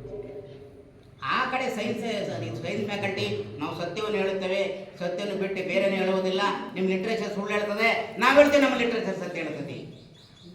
ನಮ್ಮ ಲಿಟ್ರೇಚರ್ ಸತ್ಯ ಹೇಳ್ತದೆ, ನಿಮ್ಮ ಸೈನ್ಸ್ ಸುಳ್ಳು ಹೇಳ್ತದೆ. ನಾವು ಸವಾಲಾಗ್ತೀವಿ. ಅದಕ್ಕೋಸ್ಕರ ಆರ್ಟ್ ಆ್ಯಂಡ್ ಲಿಟ್ರೇಚರ್ಗೆ ಬರ್ರಿ ಅಂತ ಕರಿತೀವಿ ನಾವು. ಅದಕ್ಕಾಗಿ ಆರ್ಟ್ ಆ್ಯಂಡ್ ಲಿಟ್ರೇಚರ್ ಪಾಠ ಮಾಡಿ ಅಂತ ನಾವು ಹೇಳ್ತೀವಿ. ಸ್ವಾಮಿ ಇದು ಕನ್ನಡಕ, ಅಲ್ಲ ಸರ್, ಇದು ವೈದ್ಯಕೀಯ ಶಾಸ್ತ್ರ ಏನು ಹೇಳಿದೆ, ಕಣ್ಣಿನಲ್ಲಿ ದೋಷ ಇದ್ದರೆ ಕನ್ನಡಕ ಹಾಕ್ರಿ ಅಂತ ಹೇಳಿ. ಕಣ್ಣಿನಲ್ಲೇ ದೋಷ ಇದೆ ಅಂತ ಆರ್ಟ್ ಆ್ಯಂಡ್ ಲಿಟ್ರೇಚರ್ ಹೇಳೋಕ್ಕಾಗಲ್ಲ, ಸಾಧ್ಯ ಇಲ್ಲ. ವೈದ್ಯಕೀಯ ಕ್ಷೇತ್ರವೇ ಹೇಳ್ತದೆ ಕಣ್ಣಿನಲ್ಲಿ ದೋಷ ಇದೆ, ನೀನು ಓದಬೇಕಂದ್ರೆ ಹಿಂಗೆ ಪುಳ್ಳಂಗ ಭಾಷೆ ಮಾಡ್ಬೇಕಂದ್ರೆ ಕನ್ನಡಕ ಹಾಕೋ ಮಗನೇ ಅಂತ ಹೇಳಿದೆ ವೈದ್ಯಕೀಯ ಶಾಸ್ತ್ರನೇ. ಆದರೆ ಆ ವೈದ್ಯಕೀಯ ಶಾಸ್ತ್ರಕ್ಕೆ ಕಣ್ಣಿನ ದೋಷವನ್ನು ಕಂಡುಹಿಡಿಯುವ ವಿದ್ವತ್ತಿದೆ, ಕಣ್ಣಿನ ದೋಷಕ್ಕೆ ಕನ್ನಡಕ ಪರಿಹಾರ ಅಂತ ಹೇಳೋ ವಿದ್ವತ್ತಿದೆ. ಆದರೆ ಕನ್ನಡಕವನ್ನು ಎಲ್ಲರೂ ಕೊಂಡುಕೊಳ್ಳುವ ಶಕ್ತಿ ಇದೆ ಅಂತ ಗುರುತಿಸ್ಲಿಕ್ಕೆ ಆಗಲ್ಲ. ಅದಕ್ಕೆ ವೈದ್ಯಕೀಯ ಕ್ಷೇತ್ರ ಗುರುತಿಸಿದ ಸತೀಶಣ್ಣ ನಿರ್ಗತಿಕರಿಗೆ ಕನ್ನಡ ಕೊಂಡ್ಕೊಳ್ಳೋಕ್ಕಾಗಲ್ಲ ಅಂತ ಅದಕ್ಕೆ ಹೇಳೋಕ್ಕಾಗಲ್ಲ, ಅದಕ್ಕೆ ಕುರುಡದು. ವೈದ್ಯಕೀಯ ಹೇಳಿದ ಅರ್ಥ ಆಯ್ತಲ್ಲ, ನೀವು ದಯವಿಟ್ಟು ಸ್ವಲ್ಪ ಸೂಕ್ಷ್ಮ ಅರ್ಥ ಮಾಡ್ಕೋಬೇಕು. ಕಣ್ಣಿಗೆ ದೃಷ್ಟಿದೋಷ ಇದೆ ಅಂತ ಕಂಡುಹಿಡಿತದೆ ವೈದ್ಯಕೀಯ ವಿಜ್ಞಾನ, ಅದಕ್ಕೆ ಪರಿಹಾರನೂ ಹೇಳ್ತದೆ ವೈದ್ಯಕೀಯ ವಿಜ್ಞಾನ. ಆದರೆ ಕನ್ನಡಕವನ್ನು ಕೊಂಡುಕೊಳ್ಳಲಾರದ ನಿರ್ಗತಿಕರಿದ್ದಾರೆ ಎಂಬುದು ಆ ಕಣ್ಣಿಗೆ ಕಾಣುವುದಿಲ್ಲ. ಅವಾಗೇನಾಯಿತು? ವೈದ್ಯಕೀಯ ವಿಜ್ಞಾನ ಎಷ್ಟು ಮಟ್ಟಿಗೆ ವೈಜ್ಞಾನಿಕ ಸತ್ಯ ಮಾತಾಡೋದೆಲ್ಲ ಮಾತಾಡಬೇಕಾಗ್ತದೆ. ಈಗ ತಪ್ಪರಿತಾರೆ. ಎದಕ್ಕೆ ತಪ್ಪರಿತಾರೆ? ಕೆಲವು ವರ್ಷಗಳಿಂದ ಅಥವಾ ಹೋದ ವರ್ಷ ಸ್ವಲ್ಪ ಈ ಸುಮಾರು ಇದರಲ್ಲಿ ನಮ್ಮ ಸೋಷಿಯಲ್ ಮೀಡಿಯಾದಲ್ಲಿ ಒಂದು ಇದು ಇರ್ತದೆ, ಅದಕ್ಕೇಂತ ವಿಡಿಯೋ ಅಂತ ಸಣ್ಣದು, ಅದು ವೈರಲ್ ಆಯಿತು. ಪಕ್ಕೆಲುಬು ಅಂತ, ಪಕ್ಕೆಲುಬು ಅಂತ ಹೇಳ್ಬಿಟ್ಟು ಸರಿಗಳಂತ ಟೀಚರು ಬು ಅದು ಪೂರ್ತಿ ಹೇಳೋಷ್ಟೊತ್ತಿಗೆ ಪಕ್ಕೆಲುಬು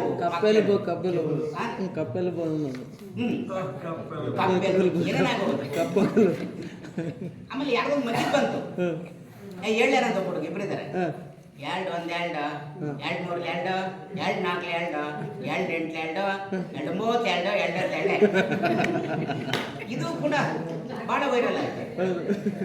ಅವ್ರು ತಪ್ಪು ಹೇಳ್ತಾರೆ ಅಂತ, ಅವ್ರು ತಪ್ಪು ಹೇಳ್ತಾರೆ. ಸ್ವಾಮಿ, ಭಾರತದ ಮತ್ತು ಕರ್ನಾಟಕದ ಸಮುದಾಯಗಳಿಗೆ ಅವ್ರದ್ದಾದ ಒಂದು ಮ್ಯಾಥಮೆಟಿಕ್ಸ್ ಇದೆ, ಅವ್ರ ಕೈಂಡ್ ಇರ್ಬಂದು ಅವರು ಗುಣಿಸಬಲ್ಲರು, ಅವರು ಭಾಗಿಸಬಲ್ಲರು, ಅವರು ಕಳೆಯಬಲ್ಲರು, ಅವರು ಕೂಡಬಲ್ಲರು. ಅವರಿಂದ ನಾವು ಕಲಿಬೇಕು. ಇಂಡಿಯನ್ ಕಾನ್ಸ್ಟಿಟ್ಯೂಷನ್ ಡಿಬೇಟ್ಸ್ ಅದನ್ನು ಆಸಕ್ತಿಗೆ ನೀವು ತೆಗೆದುಕೊಂಡು ಅದರಲ್ಲಿ ಒಬ್ಬರು ಈಶಾನ್ಯ ಭಾರತದ ಬುಡಕಟ್ಟು ಸಮುದಾಯದ ಒಬ್ಬ ಸಿಂಗ್ ಅನ್ನೋರು ಆ ಕಮಿಟಿ ಒಳಗಡೆ ಇದ್ದಾರೆ. ಇಂಡಿಯನ್ ಕಾನ್ಸ್ಟಿಟ್ಯೂಷನ್ ಇದೆಲ್ಲ ಡಿಬೇಟ್ಸ್ ಕಾನ್ಸ್ಟಿಟ್ಯೂನ್ಸಿ 10 ಸಂಪುಟಗಳಿದ್ದಾವೆ.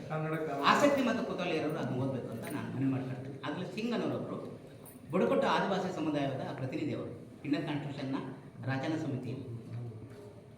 ಅವ್ರು ಎಂಥ ಆರ್ಗ್ಯೂ ಮಾಡ್ತಾರೆ ಅಂತಂದರೆ, ಸ್ವಾಮಿ ಇಂಡಿಯಾಕ್ಕೆ ಸ್ವಾತಂತ್ರ್ಯ ಬರ್ಬೋದು, ಯಾಕಂದ್ರೆ ಬರೋಕ್ಕಿಂತ ಪೂರ್ವದಲ್ಲಿ ನಡೆದಿದೆ ಡಿಬೇಟ್ ಶುರುವಾಯಿತು. ಅವರಿಗೆ ಪ್ರಜೆಗಳಿಗೆ ಪ್ರಜಾಸತ್ತಾತ್ಮಕ ಮೌಲ್ಯಗಳನ್ನು ಕಲಿಸ್ಬೇಕಂತ ನಾವು ಸಂವಿಧಾನ ಬರೀತಿದ್ವಿ. ಆದರೆ ನಮ್ಮ ಆದಿವಾಸಿ ಬುಡಕಟ್ಟುಗಳಿಗೆ ಪ್ರಜಾಸತ್ತಾತ್ಮಕ ಮೌಲ್ಯಗಳನ್ನು ಕಲಿಸ್ಬೇಕಾಗಿಲ್ಲ ಅಂತ ಆರ್ಗ್ಯೂ ಮಾಡಿದ್ದಾರೆ ಬರವಣಿಗೆಗಳಲ್ಲಿ. ಆಲ್ರೆಡಿ ಪ್ರಜಾಸತ್ತಾತ್ಮಕ ನಾವಿದ್ದೀವಿ ರೀ. ಆದಿವಾಸಿ ಬುಡಕಟ್ಟಿನವರು ಆದಿವಾಸಿಗಳು ಪ್ರಜಾಸತ್ತಾತ್ಮಕ ಮೌಲ್ಯಗಳು, ಪ್ರಜಾಸತ್ತಾತ್ಮಕ ಬಾಂಧವ್ಯಗಳು ಇಟ್ಕೊಂಡೇ ಬದುಕ್ತಿದ್ದೀವಿ, ನಮ್ಮಿಂದ ನೀವು ಕಲೀರಿ ಅಂತ ಅವರು ಆರ್ಗ್ಯೂ ಮಾಡ್ತಾರೆ. ಇದು ವಿತ್ ರೆಕಾರ್ಡ್ ಇದೆ. ಹಾಗಿದ್ರೆ ನಾವು ಎಲ್ಲಿಂದ ಕಲಿಬೇಕು? ಯಾಕೆ ಕಲಿಬೇಕು? ಮತ್ತು ತಪ್ಪಾಗಿ ಬರೀತಾರೆ ಅಂತ ಹೇಳ್ತೀವಲ್ಲ, ಯಾಕೆ ತಪ್ಪಾಗಿ ಬರೀತಾರೆ? ಒಂದು ಅಕ್ಷರಸ್ಥ ಸಮುದಾಯದ ಹಿನ್ನೆಲೆಯಿಂದ ಬಂದವರಾಗಿದ್ದರೆ ಸರಿ ಬರೀತಾರೆ ನಮ್ಮ ಪ್ರಕಾರ.